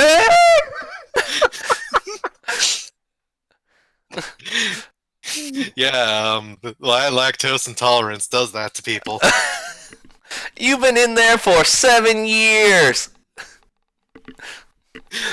I've been in here for like half an hour at most. So- well, whatever, we're off to spend more of your money. And then they just like sent a selfie they all took or something. So, Nice. yeah, so alright. And now Morgana, where are you at? What are you doing? I'm still trying to figure that one out. I'd say she would just go back home. Okay, so as she's walking back home, I'm gonna say, because Tamaki's restaurant is nearby. So Yeah. you hear a voice of someone going like, "Ah, yes, thank you, madam, for the food. I appreciate it." And you hear the voice of Tamaki's grandma going, "Oh, anytime, dear." And as you're walking to your house, you see a lion man just kind of making his way down the street. And he stops you and he's like, "Excuse me, miss, but you seem very downtrodden. Is everything all right?" And you don't know what it is, but you sense like this very like calming aura about him. Ruined what I wanted. Is it a kind of calming in the soul feeling? I wouldn't say in the soul, but like he's a dude who seems like a guy you'd be fine just kind of hanging out with. You know what I mean? Got it. Not a morphing master. Kinda, yeah. It's a lion person. Lion people could be morphin masters, you racist. Like, what the heck? That's not He what could I be the meant. morphing master of like all of the animal and jungle famed Power Rangers. Well, yeah, you don't know. Like, We literally just found out about these guys. They are above like even Zordon and stuff. Like they can be whatever the heck they want. they could be heckin' chonks if they want. They could be a heckin' chonker. Oh god, the guy from last week was a morph master. Oh no.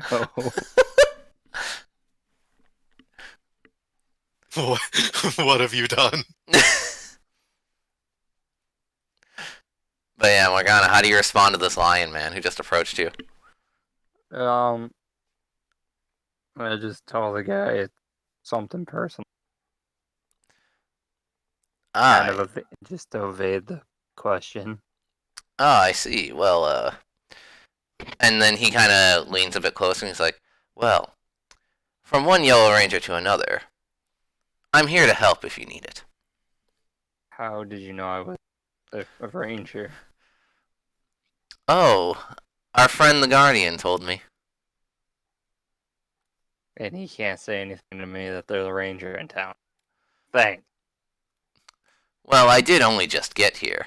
He actually called me in to help look for, he described them as an evildoer, I believe. He wasn't very specific in his description. He never is. Yeah. He's never very descriptive.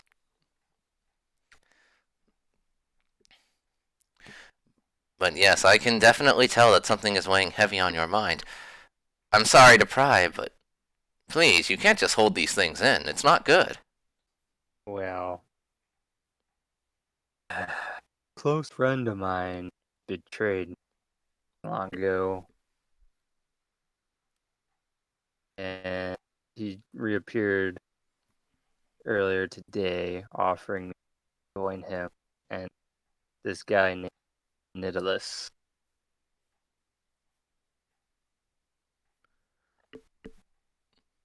I see. So, you're conflicted about what to do, I take it. A little bit. Tell me, do you still think of this person as your friend? Maybe. Well, if you do, then perhaps it's just my personal philosophy, but I feel that if you are friends, maybe you should try giving him another chance. Try talking to him. See if he'll come around. After all, if you two seem to be very close, he might listen to you. Yeah. Even when it seems like friends have lost their way, sometimes all they need is to get some support to get them back on the right track. Morgana's just kind of staring off into the distance, pondering on that. It's at this point that I want Warren and Rye to both roll perception. So I have to roll 1-4. Dang, Rye is on the ball today. Warren is not on the ball today. He got distracted by his burrito. Yeah, It's a really good burrito. it's the Whopperito. No, I said a really good burrito. Wait, what was He dribbled down his shirt and he's like, shh, It's the breakfast burrito. what was Troy's character looking for earlier? The Grand Slam Witch. Okay.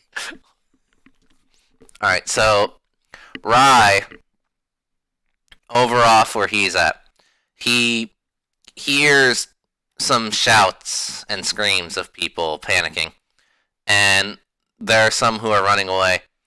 And so he instantly whips out his phone and hits the that app that contacts everybody at once to signal an emergency. I just kind of imagine when that goes off, like the doot doot doot doot doot doot that the toy morphers make goes off when the app is hit. Yeah, pretty much. And at that point, I'm just like, well, time to stop baking.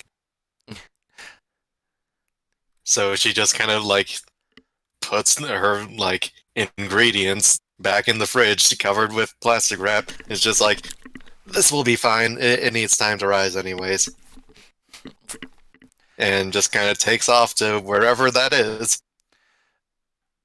And so, luckily, when you guys activate this app, and it goes off as an emergency, it actually then points you in the direction of where you need to go. Like there's a giant, like if you ever played like Crazy Taxi, you know, that I was giant going to arrow. say, is it the Crazy Taxi arrow? Yeah, it's like that, and it just points you where it is. Oh my god, absolutely.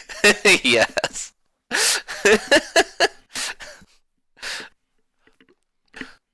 So yeah, it's pointing towards the center of town.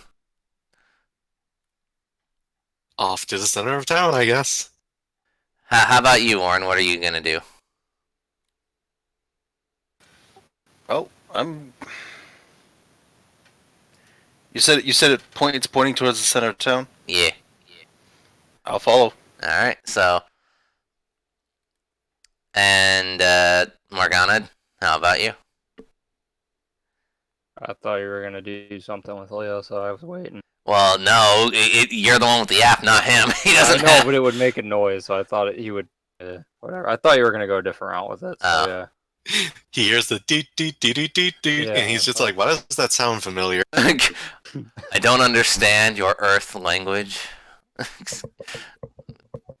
I can't understand your accent. Oh, God. I guess Morgana's gonna head towards the center of town or follow that arrow or whatever. Alright, and so Leo just kind of follows suit. Because he notices it's kind of urgent, so off you all go. So as you guys enter the center of town, you see this giant, ferocious monster just running around, slapping things over, hissing at people, and he's like, and it's a giant cat monster. And he's like, oh yeah, now you all respect me. And he's like, I'm better than all of you now. Watch, I can do this. And he literally walks over to a nearby small house. I'm gonna say this one, right?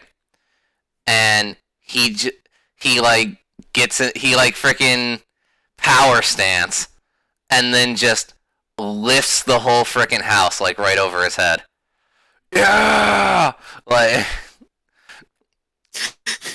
When you said power stance, I'll give you one guess as to what I'm thinking of.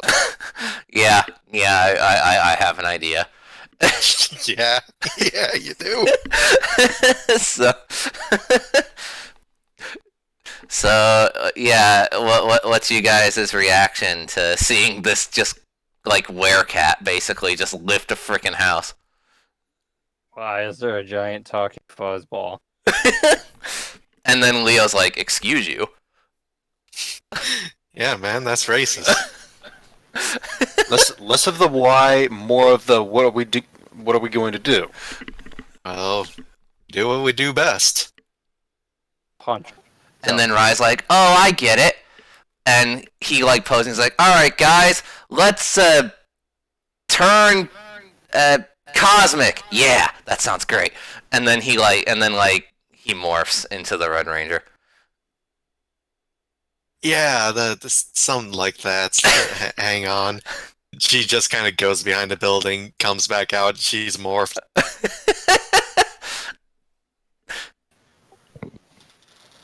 Cosmic roar! And he actually does it properly. And so with cutscene and everything. Yeah, so because he did it properly, he gets the like extended one where there's like a torrent of water that covers his body and like forms the suit over him. And then Rye just looks over and goes, "Man, I wanted to do that." Well, you should have said it do right. that. Like, Should have said it right. Alright. I walk out in front of them, say enough talk, time for some action, and just morph while walking in front of them. Alright. And so, as you walk forward, you feel a strange sensation in your head. And Me specifically? Or... yeah, you, Morgana, specifically.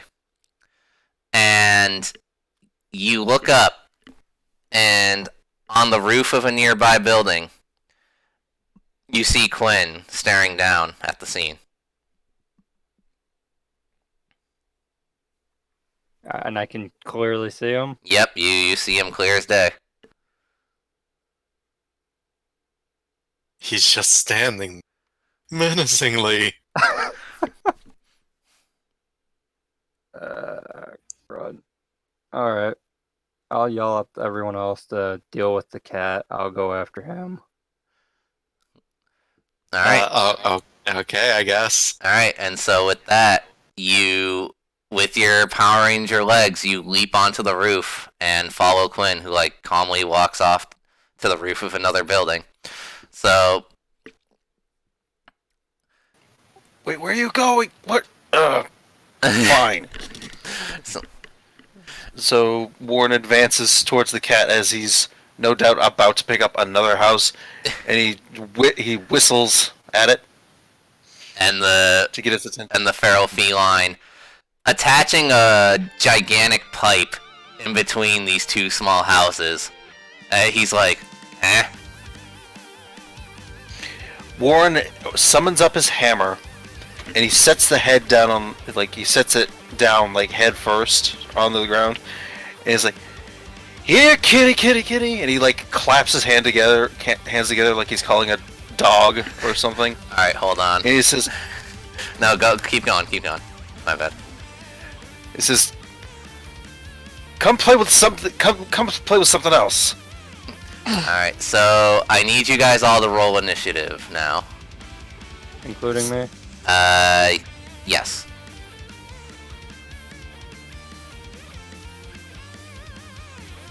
Oh,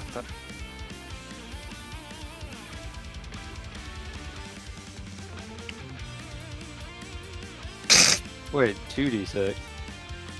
Well, we're morphed. Yeah, you're morphed, so... Oh. Yeah, it's... You can do 2d6.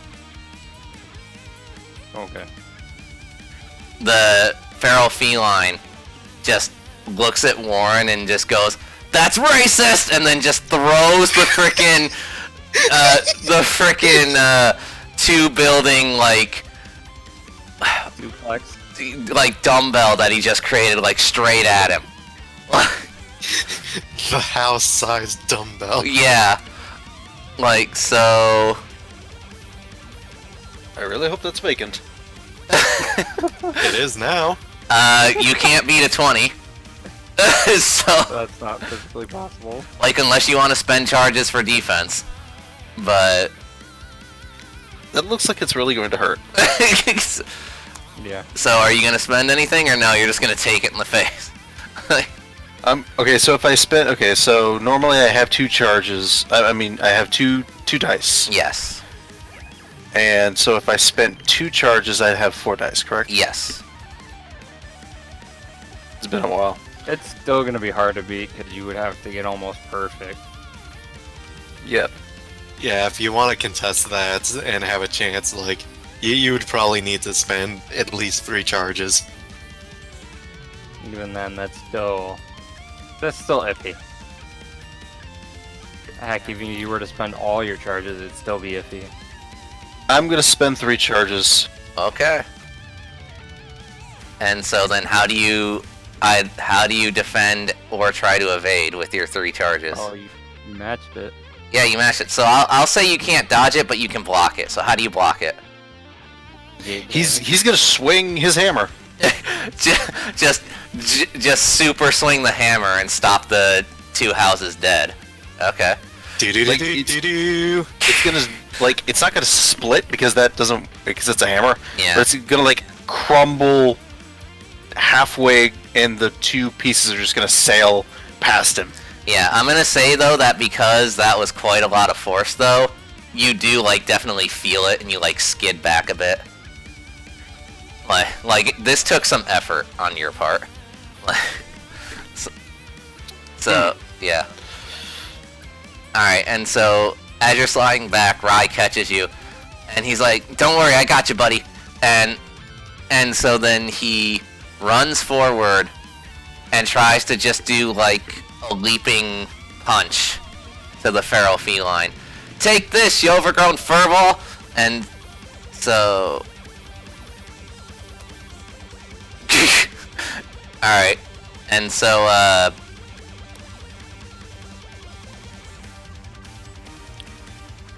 yeah. Alright. So, the feral feline just, like, whips around real fast and slaps Rai with his tail in retaliation. And he gets... Thankfully, Rai managed to brace himself, like, right before impact, so it didn't really hurt him. But he got slapped back down to the ground. So he's like, ah, jeez! So, alright, so Tamaki, your turn. Tamaki's gonna summon up her spear, spin it around, give it a nice little flourish, and she's gonna get in there. Alright. But not too in there. She has reach. Yeah. So for weapon attack, what would I roll? Well, you guys get that bonus for training, so I'm gonna say 2d6 plus 1 for both accuracy and damage. Yeah, you cut out when you said the plus number. 1. Alright.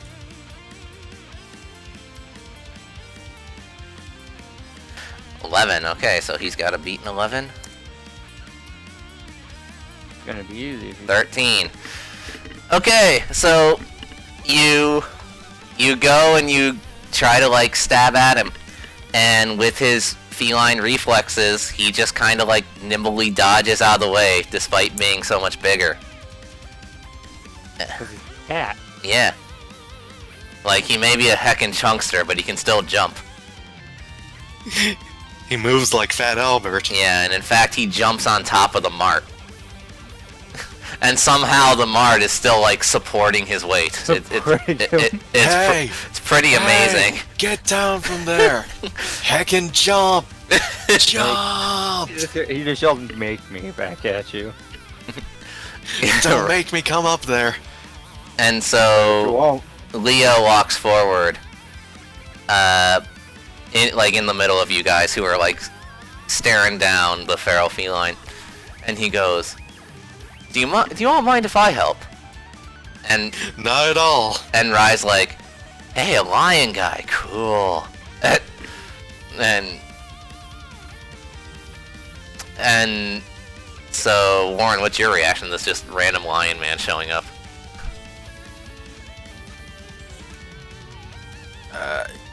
It's kind of still, like, processing the fact that he just smashed a building in two, so... He's like, wow, I didn't know I had that in me.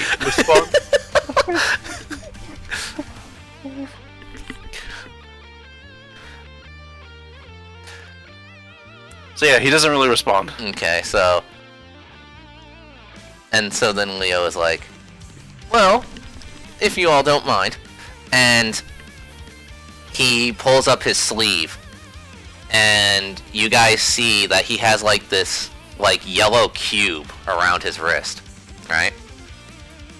And then out of his pocket, he pulls out a power coin with a lion on it. And so he's like, yes, I'm one of you as well. And he like poses, and then he shouts, "Wild Rangers, game on!" And he slides the coin into this cube bracelet he has, which then activates it, and he morphs into the wild game Yellow Ranger. And I will pull his token down over here.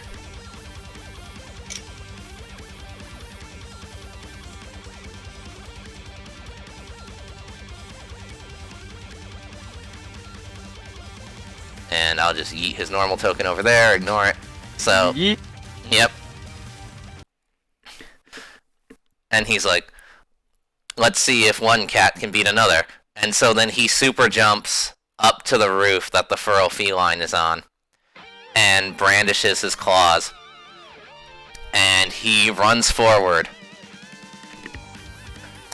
ready to claw this thing. So, let me roll for both of them. Okay, so he runs forward to claw, and the feral feline actually catches him, and the two are like pushing against each other, like claw to claw, like they're locked stationary, like on this rooftop. Basically, just trying to push the other one over. So, Warren, what are you gonna do now? It's your turn. Warren is going to break that stalemate by leaping up the side of the building and catching the cat in the side of the head with his hammer. All right, so I'm Which gonna. one? The bigger one. Bigger one. That's fair. Yeah. So okay. So because feral feline is currently distracted, and you also have your weapon bonus, I'm gonna say for this roll on accuracy, you get a +2. You cut out, man. +2 on your accuracy for the swing. All right. So you hit. So roll your damage. Yeah. You nail him right in the face, and he like skids back a bit, like stumbling. Oh, you gotta be kidding me. What? Like, I'm seeing the amount of damage that did. Yeah. Hey, at least it isn't like a scratch. It actually is it's a little bit of a chunk. Yeah. So. It'll be chip damage. Alright, so now we'll cut over to Morgana. And Morgana, the yellow Cosmic Ranger, is currently staring down Quinn. What's she gonna do? Or say, or whatever? Am I able to take like the mask off? I honestly can tell you, I've never watched Power Rangers, so I don't know if it's like... Yeah, you can take your helmet off. Okay. I take my helmet off and kind of start to try and question Quinn. Okay. What do you say? I ask him what he did to that werecat thing. Turn it into that. What makes you think I had anything to do with that monster over there? I don't know, maybe Boyo, you just told me an hour ago that you make monsters. Yeah. He didn't say he makes No, he monsters, he didn't. said Nidalus makes goo things. So... Boyo, you just said your employer makes monsters.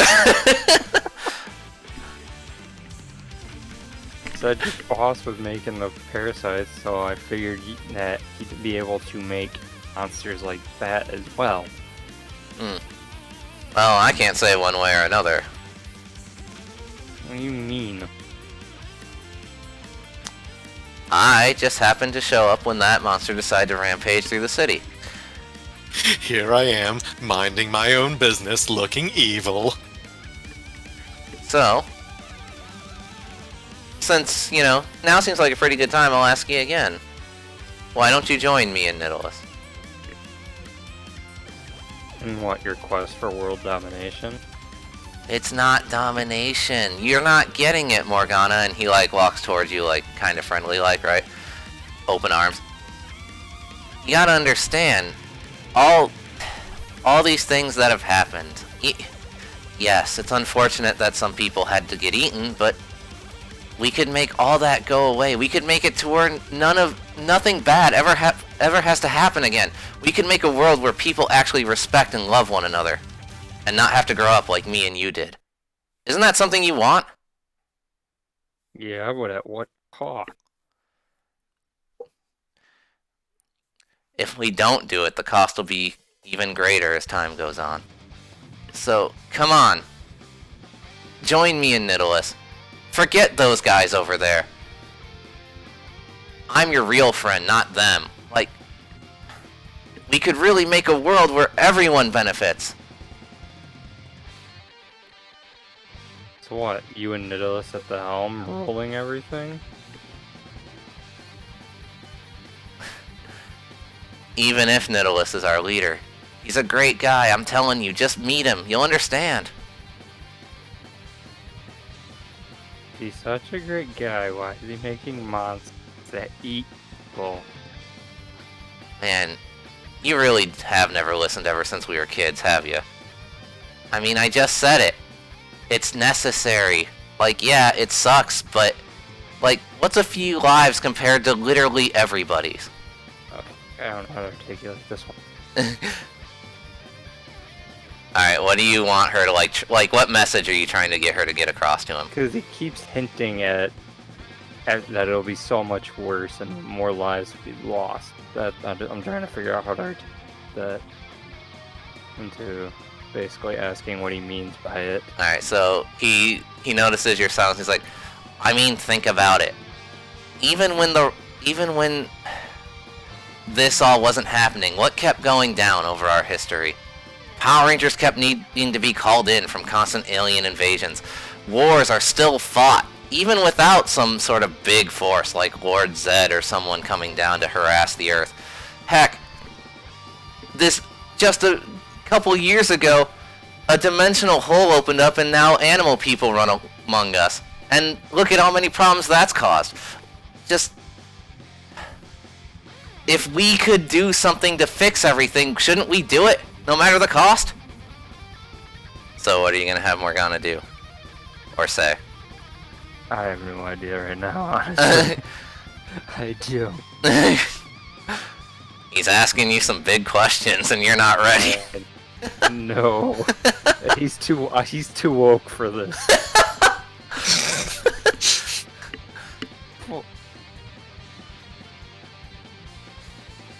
You weren't ready to question your own morals. No, I was not. I just wanted to be a Power Ranger. I didn't ready for this. I didn't know that would come with, like, responsibilities and the greater good.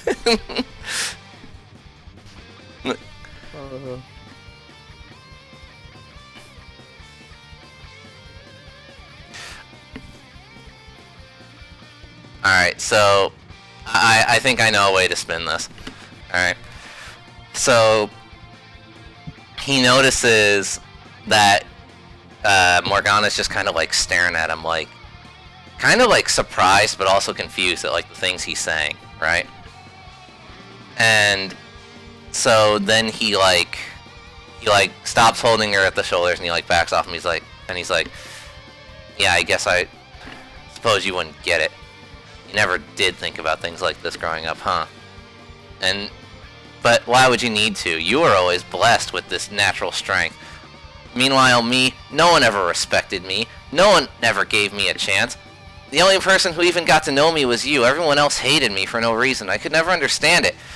And I tried to get stronger, to get better, to get along with more people, but no matter what I did, it never worked. But then I met Nidalus, and he was the first person who was ever nice to me. He showed me such a great world that we could all live in, and all it would cost is just a handful of sand in this grand scheme of a universe. But you know what? If you can't understand that, then I guess this is where our friendship ends. And so then he waves his hand, and 4 parasites then form all around Morgana.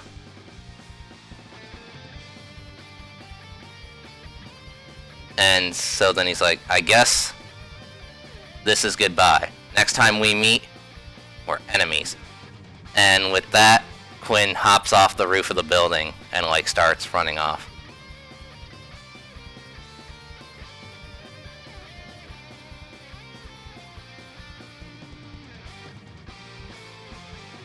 And so now,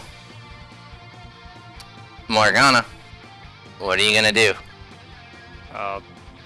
Morgana snaps out of confusion when she notices the parasites surrounding her. And do I just like have my axe, or do I have to You technically have to summon it, but it's like a free action. Okay, so I'll summon my axe. I'll spend 2 charges and do my friend attack, the AoE around me. Okay. So roll 46 plus 1. 2, because I have my +1 to attack. Oh, true. Yeah, so plus 2.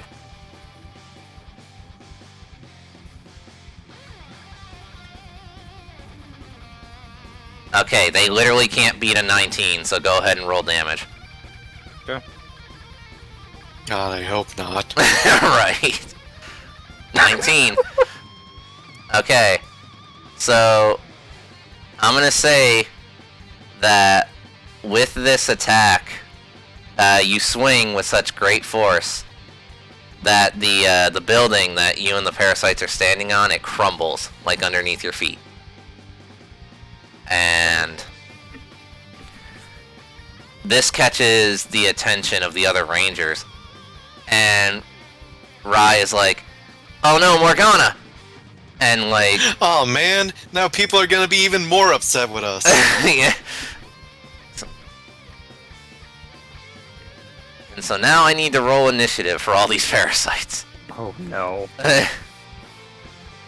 Now it's the feline's turn. Oh And boy. and he's not very happy because he just got bonked on the noggin. He got clocked in the head Yeah. from the side. And I'm gonna say Warren's now on the roof because he kind of had to jump up there. So he's like, "How dare you take this!" And so he lunges at you. And now I need you to roll defense.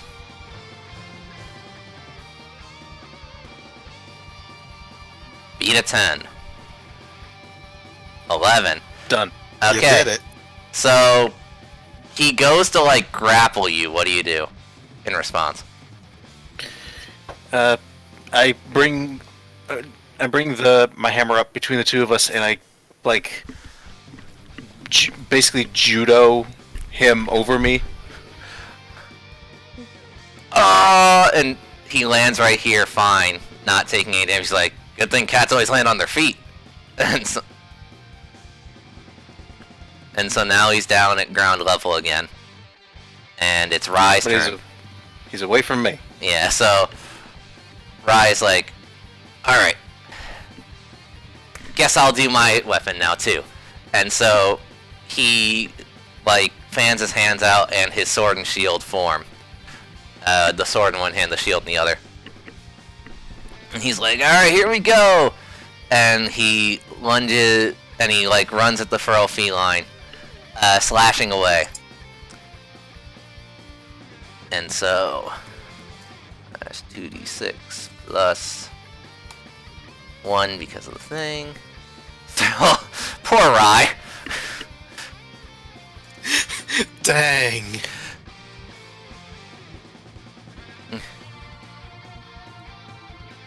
Yeah, that was predictable. I was gonna say, technically you didn't have to roll. Yeah, but hey, maybe he would have got all ones too. You know, like. I mean, yeah. Alright, so feral feline stops Rai dead, and he's like, "I got a weapon too," and Rai's like, "Huh, what?" And then he picks Rai up and he's like, "You!" And he yeets Rai right at Tamaki. So Tamaki beat a 15. So what I'm gonna do is, I'm gonna start spinning my spear when I see Rive flying at me.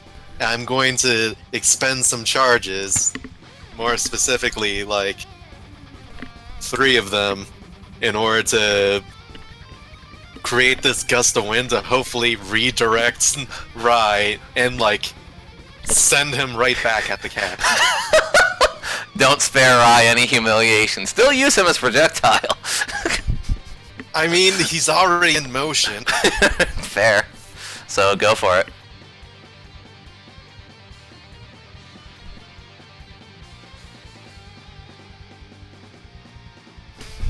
Heck. Alright, so you try to like slow Rai down or redirect him, but like the feline fastballed him right at you. So This is actually one of the feline's abilities. And, so yeah, he slams Rye directly into you, and so now you guys take 16 damage. Rip armor. Yep.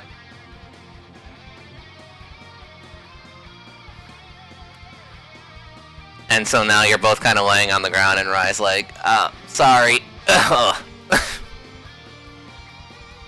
It's fine, I guess. Like, so, but Tamaki, now it is your turn, so you can get up and retaliate if you wish. Alright. So, I got an idea. Yeah. Since this guy likes to use us as weapons, I'm gonna try out a trick that, she just kind of saw, like, from one of her Japanese animes or something, I don't know. Okay, Where- but first, Rye gets a bit of inspiration because he sees, like, you're readying up, right? Alright. And so Rye's like, hey, Tamaki, shouldn't you, like, I don't know, maybe try that geography thing that Truck told you about? You know what? Good idea. And so I create spheres of wind to orbit me. That way I have, like, more protection, like, on all sides. Basically I'm making orbiters, so, like, whenever the cat tries to attack me, he gets counterattacked. Okay. And so then Rye, like, raises a finger. He's still laying on the ground. He's like, isn't that geometry? Man, I ain't trying to do geometry, I'm trying to defeat this cat! So, how many charges would I have to spend, and how long will these orbiters last? How many orbiters are you making? I'm making 3. I'll say 1. Alright. Yeah, because if it's just like 3 small ones, yeah, that's fine. So, alright, so you now have a counter attack for the next time he goes at you. Alright. Run up at him, try to poke him with my sharp stick. Alright. Roll your accuracy.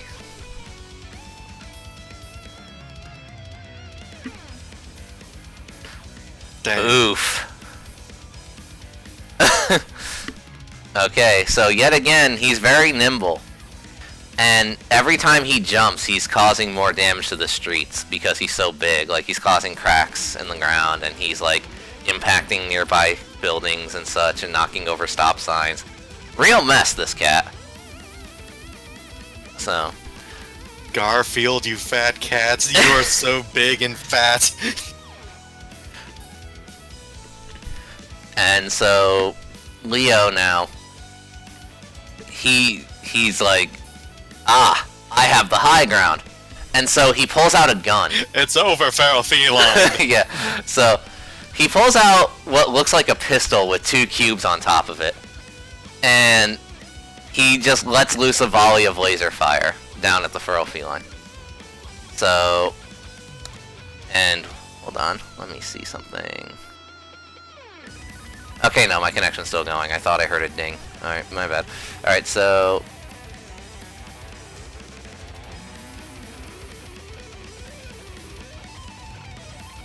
alright. Alright, so yeah, the lasers hit. Let's roll for damage. 18. And so then Wild Game Yellow just calls out like, don't worry, Rangers, I've got you covered. So, Warren, what are you gonna do? He is going to... He's going to try to get this cat to stay in place. So he's actually going to summon like blocks of ice on each of his legs, Okay. like to freeze him in place. How many points? I'm gonna say 2.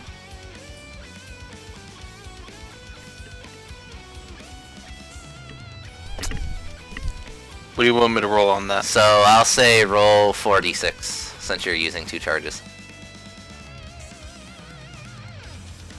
11, alright. That's 2. 2 ones. Huh? Oh, Hey! Yeah, you did it. So, he's not hurt, but he is stuck in place for a turn, so he can't dodge. So, yeah, next turn you guys can wail on him. If this was not a PG rated program, I would have a line for this. Instead, you have a lion. Yeah. Alright, so Morgana, you're now in the debris of this crumbled building, and you're still surrounded by 4 parasites. What do you do? I'm going to do Rend again. I'm debating on whether one charge. Well, doesn't Rend have a cooldown, I thought? I don't remember. Like, let me check that. Oh yeah, 1 turn. Yeah, so you can't do it this turn, unfortunately. I mean, you could always spend a charge to do an AoE burst. Yeah, that's probably what I'm gonna do. I'm gonna spend a charge and I'm going to punch the ground and shoot like stone spikes at all or in an AoE around me, hitting Okay. all 4 of them. Alright. So, roll 3d6. Yeah, they can't beat a 17, so go ahead and roll damage. 16. Okay, so you've wiped them all out in like one fell swoop. Good job. Hey! Nice. So, yeah, I'm just gonna yeet them all back to where they were before. And now we're back to the feline. And he can't move. So like he's struggling against the ice and he just starts to like claw at it, like trying to break free. So now I want to break free. yeah. Distracted. Yeah, so now it's Rye's turn. And he's like, nice job, Warren. Like, he gives him a thumbs up. And then I'm gonna have him spend a charge to ignite his sword. Right. Yeah, He has a and charge? say what? He has a charge? Rye does? Yeah. Oh, because on my screen, he doesn't have anything on there. It's like empty on my screen. He doesn't have armor. Yeah. He's out of Am armor, I he still doing has this charges wrong? though. Oh, am I The red doing bar this is wrong? charges. The blue bar is armor. Yeah. Oh, You've been taking from the wrong bar. great. So just change it, it's not hard. But I'm sorry. I'm used to blue being like mana and resources and stuff, yeah, I know. and red being health, so green being health really screws with me. So he ignites his sword and he lunges forward in classic Rye style to slash. So gonna just roll damage. 13. Alright. Tamaki, what's your follow-up? Well, he's not going anywhere. Poke, poke. Just keep stabbing. Alright, roll damage. You said the +1 is only for the accuracy, not the damage, right? Yes. Alright. Very, very average. You're hitting him, but he's like not paying attention to you. Alright, and so now it's Leo's turn. And he wants to get on the slashing too. So he flips his gun into sword mode. And he Man, I wish I had a gun with a sword mode. right, and he leaps down from the tall building to do an aerial slash. So 13 damage. Alright, Warren. My capabilities are only limited by but I can only do so much with 5 charges. I don't want to waste them all. The only thing I can really think of doing is just hit him with a hammer. Jump down and slap him. I mean, Yeah. it's safe. Like, Yeah. you'll I hit mean, him.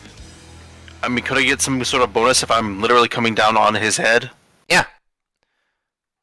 All right, Meteor Hammer. And it's gonna, and it should hurt too, because for your level, you upgraded your hammer, right? If I remember right. Yeah, just roll damage, because you're gonna hit. Like, he can't move.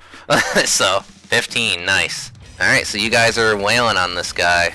And now, Morgana, you're still in the debris of where you and Quinn were once standing together. And you're still all by yourself. So, what are you gonna do? I'm gonna jump on building over here. That's where I hear the fighting from, so I'm gonna hop up on the building. And as you hop up there, yeah, you see your 3 friends plus Wild Game Yellow just kind of wailing on this feline as he tries to like struggle to move and like counterattack. Stupid overgrown pinata. Yeah, I'm gonna yeet my. Okay, gonna throw your axe at him. All right, roll damage. 7 damage. Yeah, you throw your axe for a surprise attack. It hits him, and Rai notices and he turns. He's like, "Hey, good to see you back, Morgana." The feral feline breaks loose of the ice that's binding him. I'm gonna make whoever did this to me pay. So he dashes up to Warren, and who is massaging me? The fact that you don't know who's massaging you is a little bit concerning. No, don't worry about it. And he has an ability called Rabbit Assault. So Warren, you're gonna have to roll twice for this. Beat a 5. Do I get an advantage? No, never. 7, 8, 10. Okay, so Piss. he dashes forward, like in the blink of an eye, he's right in front of you. And then he starts doing the frickin' Kenshiro thing, just like just rapid jabs at you. And he deals 12 damage. Max damage. Yeah. What's up? And he just breaks your armor and then just a little bit of health. Alright, and so now it's Rai's turn. Rai is like, "Hey, Tamaki, I got an idea. Let's hear it. I want you to use your wind powers to fire me like a missile directly at this cat." If you say so. And he's like, "Yeah, alright." So, I'm gonna have him spend a charge to ignite his shield. Because he's gonna literally just be a bullet, like a flaming bullet.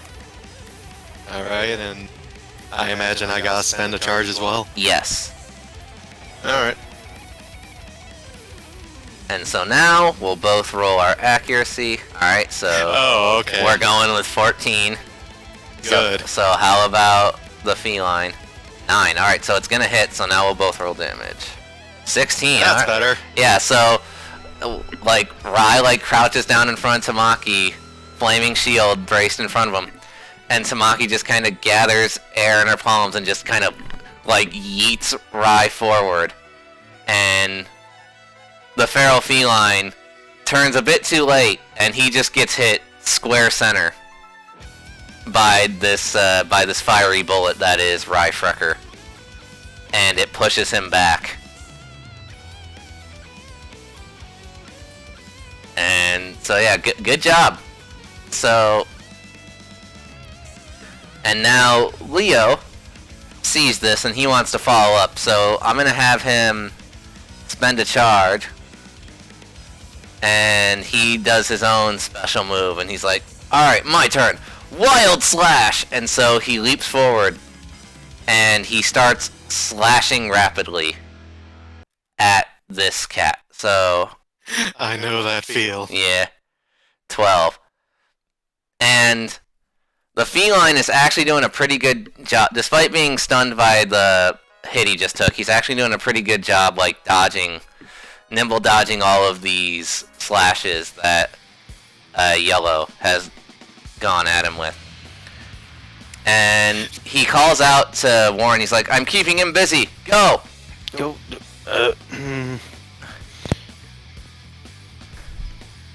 I guess I'll ice up my hammer and hit him. Alright. So. Unless there was some other sort of plan I was not communicated with. No. He was just telling you to do something. That was it. Alright, I'm gonna spend a charge to increase my attack and damage.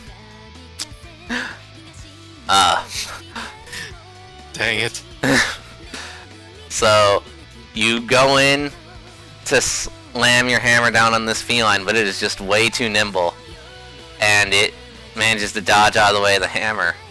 But now, Morgana, you're up, so what you gonna do? Spend a charge and form stone gauntlets over my hands and rush the kitty to punch it. Alright. So, go ahead and spend your charge, and then rock in and roll to hit. Do a 3d6. 10, alright. You literally can't beat that, so go ahead and roll damage. 17, nice. So yeah, you definitely winned this kitty cat. Most definitely. And now he's really, really mad. So, he's really angry. Yeah, so he's like, I can't get beat by you. I'm the strongest there is! And so then, because we're on the train tracks, he goes and lifts up the nearby locomotive. And, oh lord. And Rai's like, no, not the train! And so he then chucks the freaking steam locomotive right onto the 4 people in front of him. So you all need to find a way to beat a 16. Can we do a teamwork test to all catch it? Sure, if that's what you want to do, but it's going to use up all the upcoming turns. So, well, what's the better outcome? Us avoiding the train and letting it get destroyed, or catching it and proving to the citizenry that we are responsible Power Rangers and would do anything to protect the community? Catch it. I mean, alright, so you two want to do a team catch it, so alright. Then, let's see. Everyone roll 6d6 to catch this train. 27, alright, so that definitely beats the... So yeah, he throws the locomotive at you guys, and all 4 Rangers put their hands up and catch... Oh, hey, Alex is listening in. You know, Alex, you can watch if you want. Like, you're a part of the game. You can just join it. I don't know if you still have the link or not, but, like... Anyway. But, yeah. And while it does take some effort, you all skid back, and there is definitely some scrapes on the street. You do manage to stop it, and then place it down right in front of you guys, with no really big damage done to the locomotive. So, good job. Tamaki, what are you gonna do? I'm going to rush up, and I'm going to be like, hey, you big flea bag. I'm gonna turn you into, like, the coats for my entire family. It's gonna come out way cooler when I actually roll it. But basically, I'm, like, trying to debuff it. You're trying to taunt him? Yes. To, like, get his attention and also debuff it. Okay. So roll to demoralize this giant feline. And since this is charisma based, dang. 7. So he's not phased, and he's like, I'll have you know I had all my shots and only my uncle ever had fleas, you insensitive jerk. Alright, then do something about it, and I'm going to spend like 3 more charges to summon up like a dozen more orbiters around me. Okay, go for it. It's back to the feline's turn. Alright, fine, I'll show you. And so it's gonna come out cool when I actually do it. Yeah, kinda. But he's just gonna straight up lunge at Tamaki. And let's see, you spent 4 charges, so roll. I got a lot of orbiters. Yeah, so roll So if he 66. hits me, it's gonna hurt. Roll 66 for defense. I mean, I thought this was just gonna like straight up counterattack him. If Oh, he it hits is. me. It is. I'm just saying the damage these things are gonna do to him. 20. Alright. So yeah, he lunges, and all these orbiters just kind of shred him up, and makes him reel back again. So... I told you you're picking fight with the wrong bird. Alright, so now it's Rye's turn, and Rye's like, wait, a bird? I don't know if this is gonna work out. Like, he's... like, I'll think about that later. And so then he's like, he's like, hey, Warren. Yeah. Alright, I got an idea. What's up? How about we combine our powers and, you know, cats hate water, right? Yes. What if we combined my fire and your water to boil this guy? That sounds Bruh. extremely cruel and something that, Heroes would not do. yeah. Oh, he's And a something giant that monster. Who cares? We all just look dumbfounded at you. Like, Right, I'm just gonna continue to beat this guy since. nope, Even- denied. Okay, Even so though we can't see his face, we know that Wild Game Yellow is staring at you with disdain. he's not saying anything. Like, He's gonna look at you. He's just like, very bruh. I mean, hey, far as everyone knows, yeah, this is just some giant monster who showed up out of nowhere. So, I mean, if there's some sort of weakness we're not exploiting here that will cause this health bar to drop a lot faster, I'm all for it. I mean, the guy's it's intelligent. It's speaking. It's clearly yeah, but so does like every monster in Power Rangers. fair. So, Fair. yep, Alex is in. But, alright, so denied on that, so then Rye's like, alright, whatever, and he just goes in, and I'm gonna have him spend 2 charges to not only do a rapid slashing attack, but each slash is gonna send out a wave of fire. So... oh, come on, yeah. So... 11. Alright.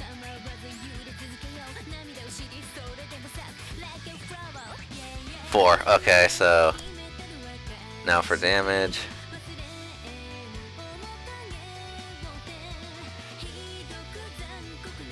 Yes, the cat is a boss, Alex. 14. So yeah. Fur is singed. Tamaki, you're up. Alright. So, like, when he got hit by my orbiters, did that just kind of consume all of them, or... Yes. Rip. I was kind of hoping they'd just kind of, like, stay around for a bit longer since it's a defensive thing, but, you know. He a big boy. Heckin' chonker. Yeah. Alright. I'm gonna swoosh around. Back to stabbing with the stick. Go for it. And yet again, Nimble Dodger over here. Not even touched. So now it's yellow. He's like, alright, sword wasn't too effective, let's go back to the gun. And he flips his blade back to its gun mode. And I'm gonna have him use 2 charges. And he's gonna hop over on top of the nearby building and let loose another volley to give you guys cover fire. And also maybe get some good hits in. So, literally can't beat that. 20. Alright. You beat that. No, that was damage. Okay. So, Warren, you're up. Warren looks at the Yellow Ranger morphing his sword to a rifle, and then looks down at his hammer, Uh-huh. and he thinks, I want to do that. How badly does he want to do this? He really wants to do that. Roll a d6 for me. 2. Can I get a +1 because of Machine Head, Gearhead? Sure, so it makes it a 3. So, you think about it, and then your hammer seems to, like, react, kinda, and it breaks apart. And it then forms into 2 drums. Like, the 2 heads of the hammer become 2 drums, and the handle breaks apart into 2 drumsticks. I was kind of hoping for a multi-barrel grenade launcher. But I'll take it. Nope. You only got a 3. So... I'll work on it. Yes. Wait, I'm sorry. I zoned out for a second. What just happened? I got a triple barrel shotgun. That's not what you got, but like, okay. Like, Okay, what did I get? I just said your hammer morphed into 2 drums and a pair of drumsticks. Ooh. What? Yep. Okay then. Bring it back to the fucking hammer. Fuck that. Rip language. Seriously. Well, I mean, we go from a hammer to a drum set. Yeah. This is not Sonic Underground. God dang it. Hey, that was a good series. Shut up. No, it wasn't. Sonic. He is not pleased with the drum set. Joe, like, friggin' why? Sonic Underground, my favorite cartoon. Hack and spoony one. Warren abandons the drum set and instead ices up his fists and starts punching. Just chuck to the ground. Alright, so 1 charge, and then go ahead and roll to attack.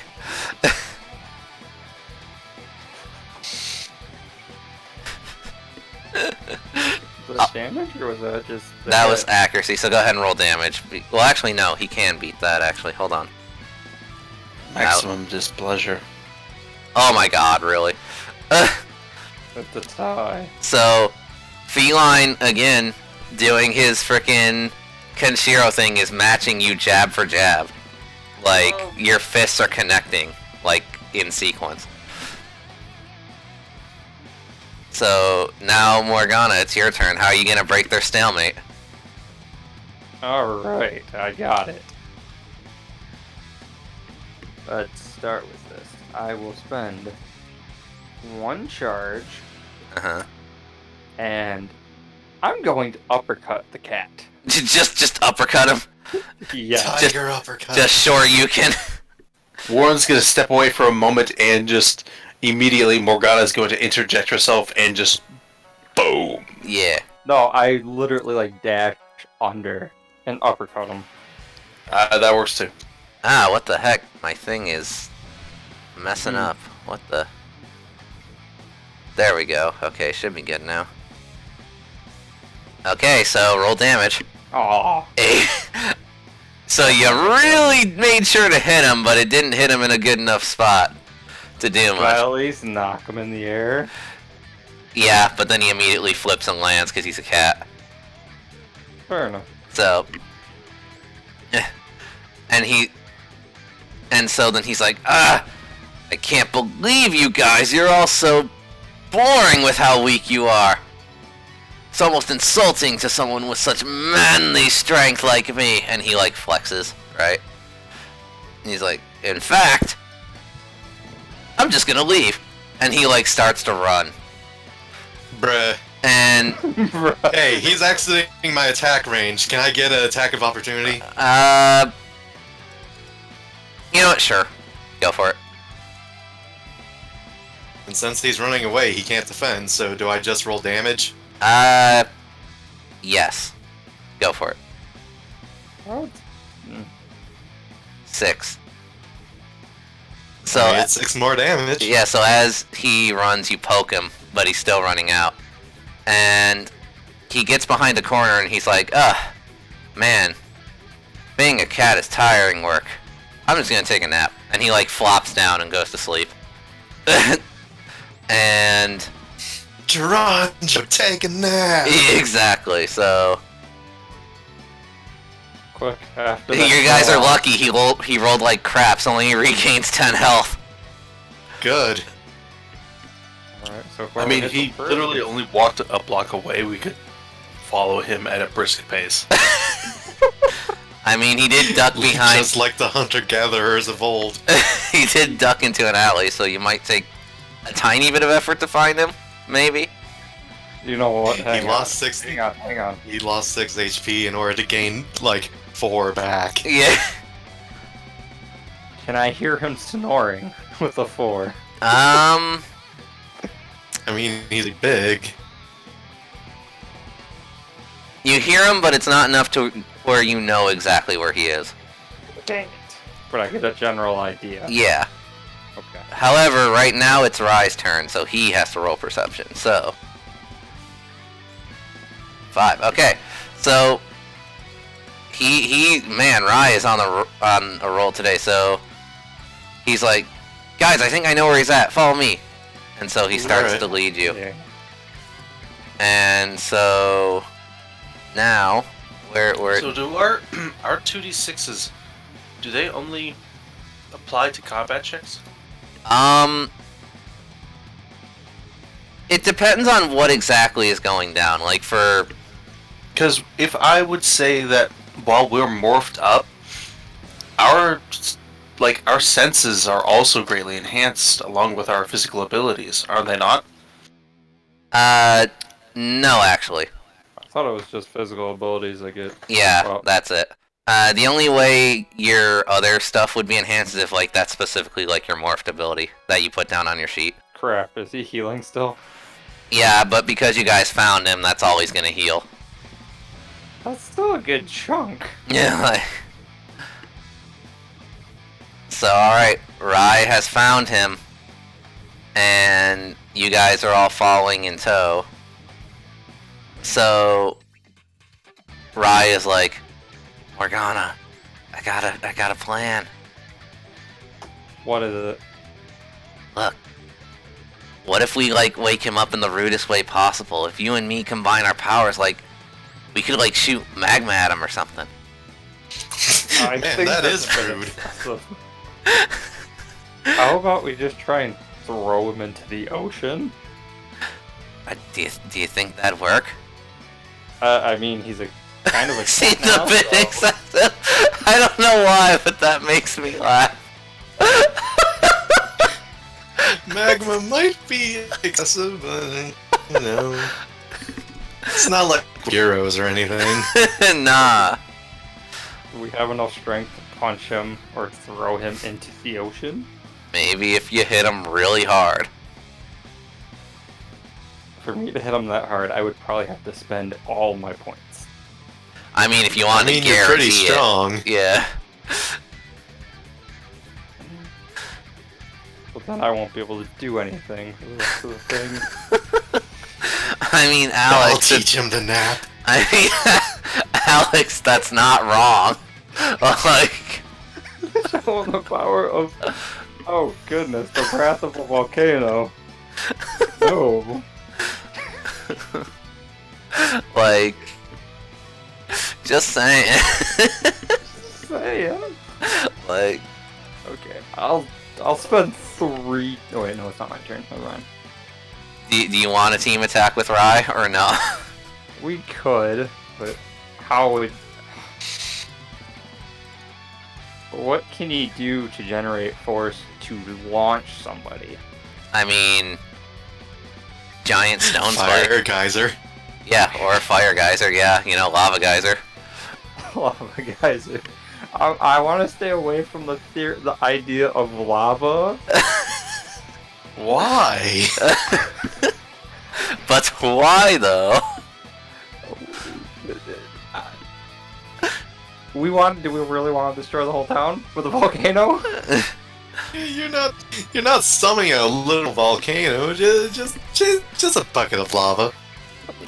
Lava. Yeah, it's fine. It'll do a lot of damage. Just dump it on him like it's Minecraft. It's okay. Yeah. I think we need to have Warren help with this one. Why? I don't want to do the lava idea though. There's so much damage that could happen. Alright, so I'm just gonna say you don't want to do the team attack then. Like, I'm just gonna. I do, but I don't want to just launch lava out into the city. Well, sorry to say. Alright, it's well, what if we hurl a molten rock at him? What about that? What if we cast a meteor? Yeah. Fine. That's okay to you, okay? Yes, I guess. It can be a small one. Cats can have a little meteor. I say we both use 3 charges. Okay. Okay! You gotta be kidding me. 20. Isn't that what I rolled last time to hit? Yes. And he literally can't beat a 20, so we both roll damage now. 22, okay. So you both conjure up a gigantic flaming boulder and just fire it at this thing. And yeah, it's definitely a rude wake-up call. It impacts with great force and sends him flying into the air. So Tamaki, he's airborne. What are you gonna do? I'm gonna think about how Warren's hammer just kind of broke apart into a drum, and she's gonna like, what does my weapon turn into? So she's gonna focus on that instead. Okay, so roll a d6. 2. Dang it. Well, you're lucky because your weapon doesn't really, require much to change. Like, just a few little things like shift on it, and suddenly it's a gigantic kazoo. Alright. I'm game, I guess. Let's see what happens when I...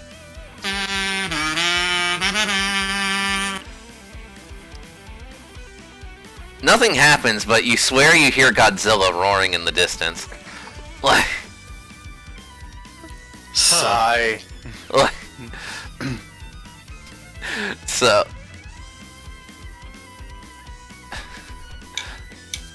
now it's Leo's turn. He's all like, Rangers, it seems like we're almost out of options here. This thing's actually really ferocious. Anyone have a plan? I think I might have one. I call it the Frozen Storm. Tamaki, you command... I forget.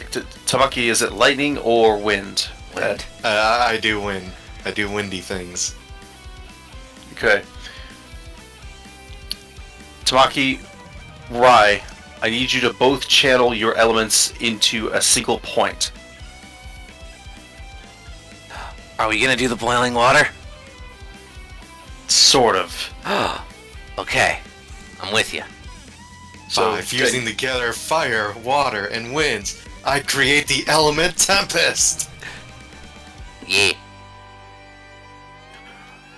Alright, I need you to focus your elemental power here. Alright. And I will provide the catalyst. Morgana's about to have a really weird feeling in her butt. Morgana. Yeah, no. Don't aim that at me. Morgana, Yellow Ranger, duck. What? Quack. Actually, would you mind if we shuffle around a bit? Like Tamaki, go up here. Okay. Okay. So, red and yellow energy is like swirling around. And then Warren's gonna draw a circle around it and encase it in like this swirling ball of ice. I call it the Frozen Storm. Nice. It's about the size of a basketball. He's gonna pick it up.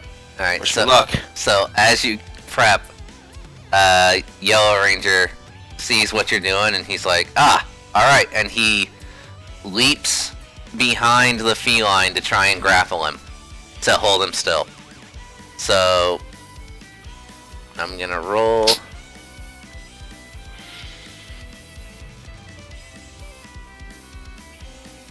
Okay, yeah, he's holding them for you, so just roll damage. So if we all put 3 charges into this, how much damage are we looking at? Well, Whoever rolls highest. yeah, pretty much. I'm gonna say, I mean, if it's 3 charges from each of us, that's like the 2 base and then 9 charges. yeah, So 11. 11d6, yeah.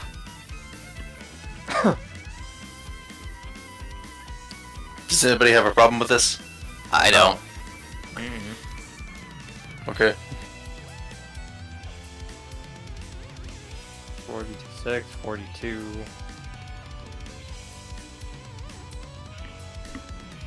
Oh wait, are we all rolling this? Yes, Or is, and then we go with whatever's highest, Well, yeah. Yeah.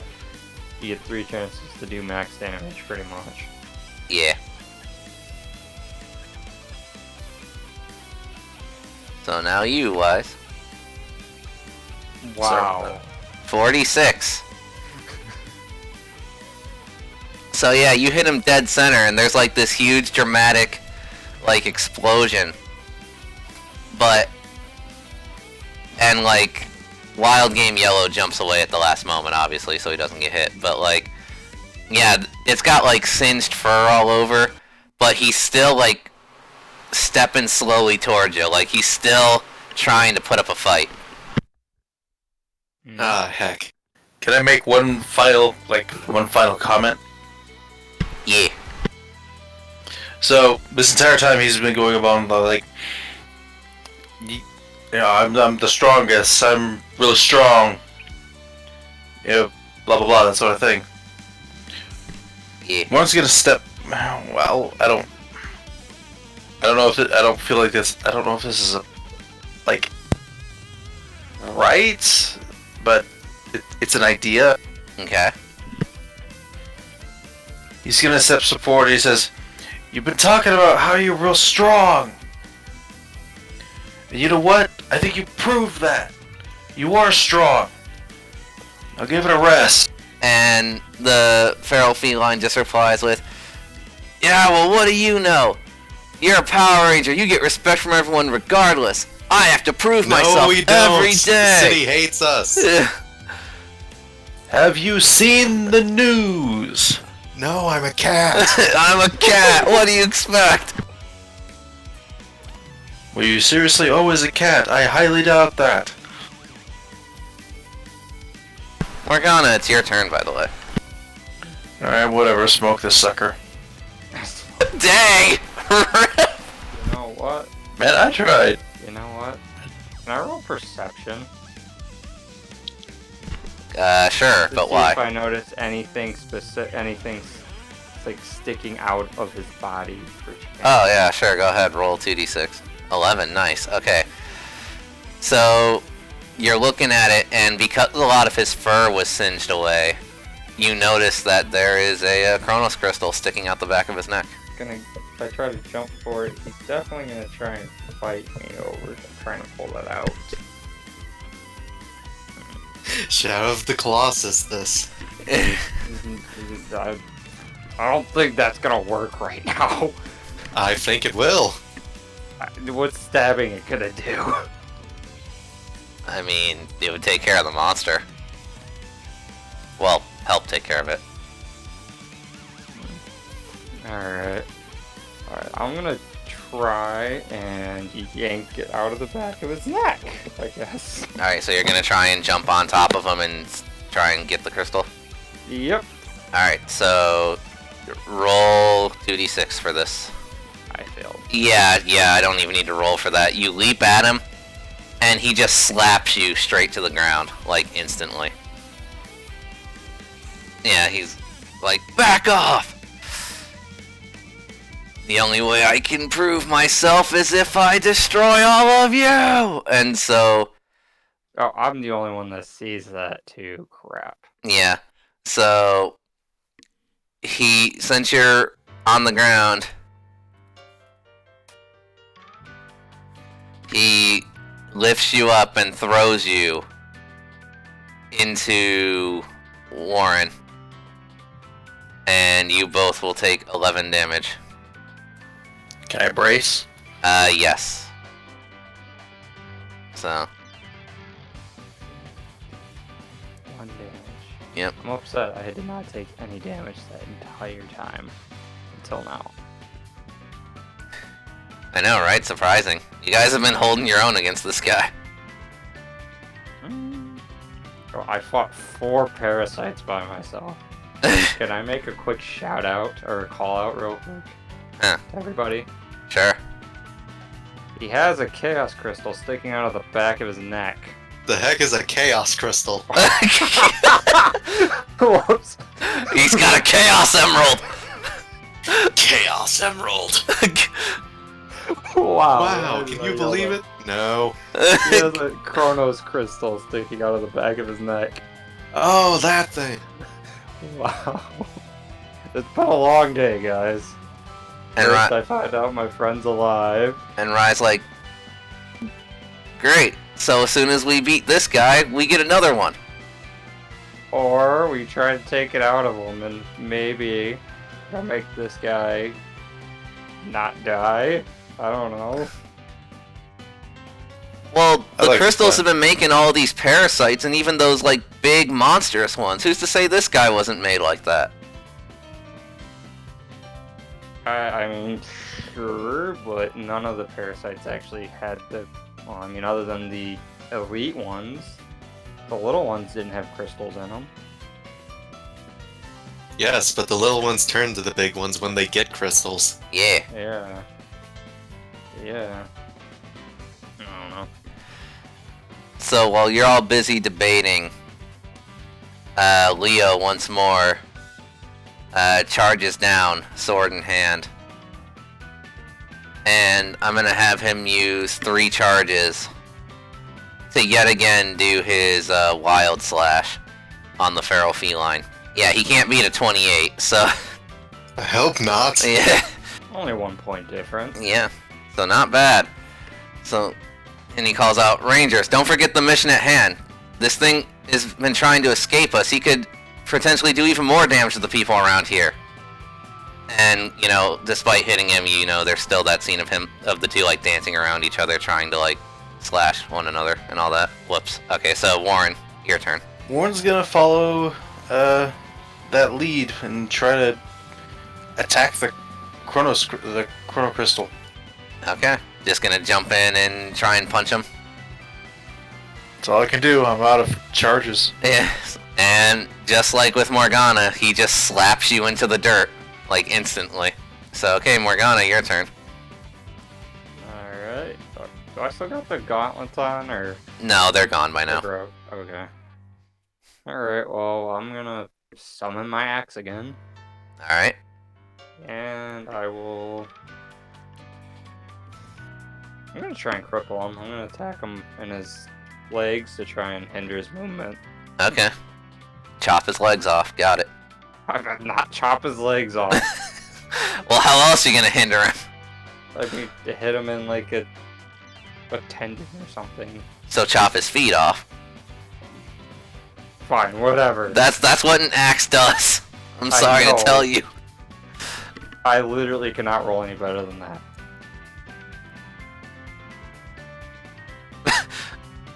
And He can. yeah, Is so it a priority since it is technically a crit?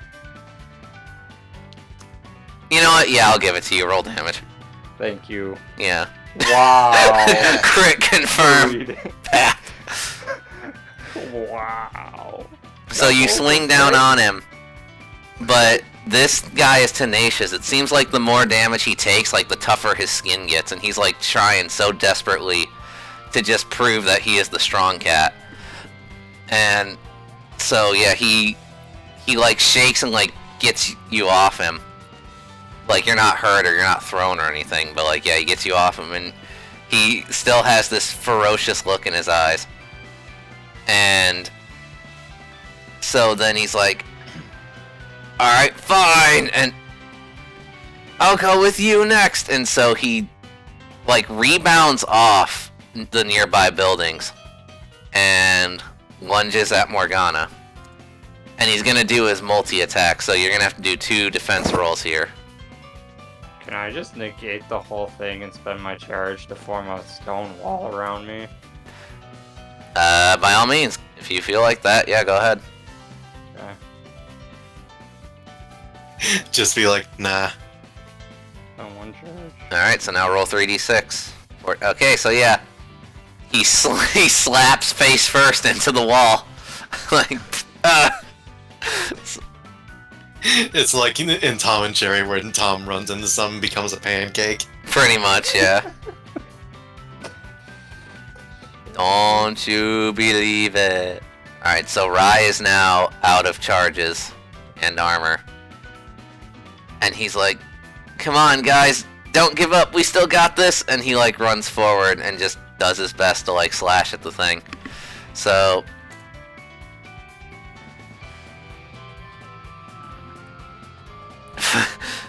Wow. But I guess he's feeling worn, because, like... We're doing so great. Now we're just rolling like crap. And... yeah, the feline just parries Rai's sword. No problem. Tamaki, what are you gonna do? She, at this point, she's gonna see us all struggling. She's just like, there's gotta be something more that I can do. There's gotta be some way that I can have the strength to defeat this thing. Like, and then she thinks back to like the fights with Rai, or not, The fight with Rai. She's thinking back to the time with Light and the giant monster, and like how she summoned her weapon and how she was able to find like the strength to keep fighting. And she's gonna think back on that and try to like recreate that. Try to find that second wind again. Roll a d6, Tamaki. They're giving the boss cat their energy. 2. So despite your efforts, you just can't seem to muster up that same strength. You don't know what it is, but you feel like a little bit of a boost, but like it ain't much. So you can have 2 charges back. Well, I guess I gotta make this count. And she's gonna put everything into this one strike, and she's just gonna like throw her spear at where Morgana motioned the Chronos Crystal is, and try to like spear it right out of him. Okay. Alright, roll damage. 18, nice. Okay, so you lunge your spear at him, and it hits him dead in the neck. It doesn't knock the crystal loose, but your spear's like stuck right in there. And needless to say, this thing is now bleeding profusely from like every orifice. And it's like shrieking out in pain. It's like, ah, like, and it still like has the tenacity to keep going despite all this. We're gonna fudge things a little bit because this is a, character focus episode. Alright. So the cat shambles forward a little bit, and it's kind of talking in general, but it like locks eyes with Morgana especially, right? You could never understand a life without strength. You might as well not exist at all. No one cares about you. No one acknowledges you even exist until you're a threat. And so then this sets off something in Morgana's head about Quinn. And so then the feline continues. I would rather die than give up the strength I've been granted. And so Leo kinda notices Morgana's reaction. And he kind of steps forward and puts his hand on her shoulder, and he's like, We need to end this. Alright. Morgana, now with new determination in her eyes, draws her axe and slams it into the ground, causing the earth to split underneath the feral feline, and then instantly close back up again on him. And then, in classic Power Ranger fashion, the spot where he was once standing explodes.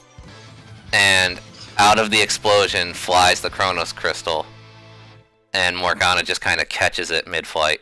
Like a flipped coin. Pretty much, yeah. Hey, you did it. Yeah. And then Rai just kind of cheers, like, yeah, good job, guys. We did it. And then Leo just kind of turns to Morgana and goes, are you alright? Yeah, I'll be fine. So now Rai's just like, oh man, I'm pooped. Let's go celebrate, guys. Actually, shouldn't we give this to somebody first? Oh, yeah, that's probably a good idea. And so then the crystal floats out of Morgana's hand and just teleports right to the Hall of Champions. And the Guardian then speaks to everyone and goes, good work, everyone. You did well today. And Rai's like, yeah, sorry we couldn't find that guy working for Nidalis. Yeah, I'm sure we'll see him around at some point. Yeah. I mean, if we keep defeating his goons, he'll have to fight us eventually. Hey man, help. And he's like whispering to him, he's like, hey man, I'm trying to get you and Tamaki, together. We just back me up on this going out to eat idea. Just work with me here. I'm trying to help you out. Warren just stares at him, just like, Just What? dead stare at him. You what, mate? What? What? when did... What? Where did you get the idea of...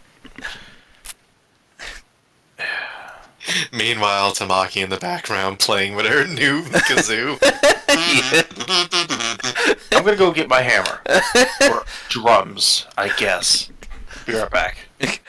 So you grab one of the drumsticks, and then like the other three pieces they like vibrate a little, and then they automatically like snap back together into hammer mode. Magnets. Yeah. God. Alright, yeah, sure. Let's go get some food. I think when that cat hit me, I think I might have thrown out my burrito. Anyway, so I'm hungry. Ow. Alright, yeah, I can go for some food. Actually, I had a surprise for you guys. And then Oh, yeah? Wild Game Y'all goes, well, I'll leave you all to that. I am needed elsewhere. But if you ever truly need help, know that there's rangers all over the world that you could reach out to. Me included. And so with that, he like zips off at like super fast speed. And he's gone. Or your fluff butt. I liked him. He was pretty alright. Good to know there's some good Power Rangers out there. He was a little nosy, though. And so, scene transition. Everyone's back in.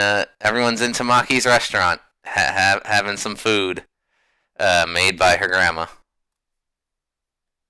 I mean, I made stuff too. Yeah, but you haven't presented it yet. I mean, you left it in the oven while you went to go fight that No, like, Left in the frib. crib. Yeah. Okay. yeah, it's gonna take a bit, but like a couple hours pass and Tamaki comes out with various baked goods. There is like a decently sized cake, a plate of cookies, and a loaf of banana bread. Bread. Bread. And Sarai's like, whoa, nice. Is that for us? Yeah. It's Friendship Day after all. You guys are my friends. Really? Yes, so don't make it weird. Thanks, Tamaki. You're my friend too. And he gets like slightly uncomfortably close. Like, Just kind of step back. And then he immediately backs off and like whispers some more, and he's like, I think you're gonna need to work on her a bit more. She doesn't seem to respond to closeness very well. Bruh. I can't hear this, but internally, bruh. Just your soul just breaths.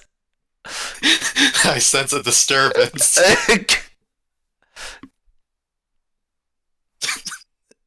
Warren has nothing to say to this. If you meet a morphing master, you feel calmness in your soul. If you meet Tamaki, you feel bruh in your soul.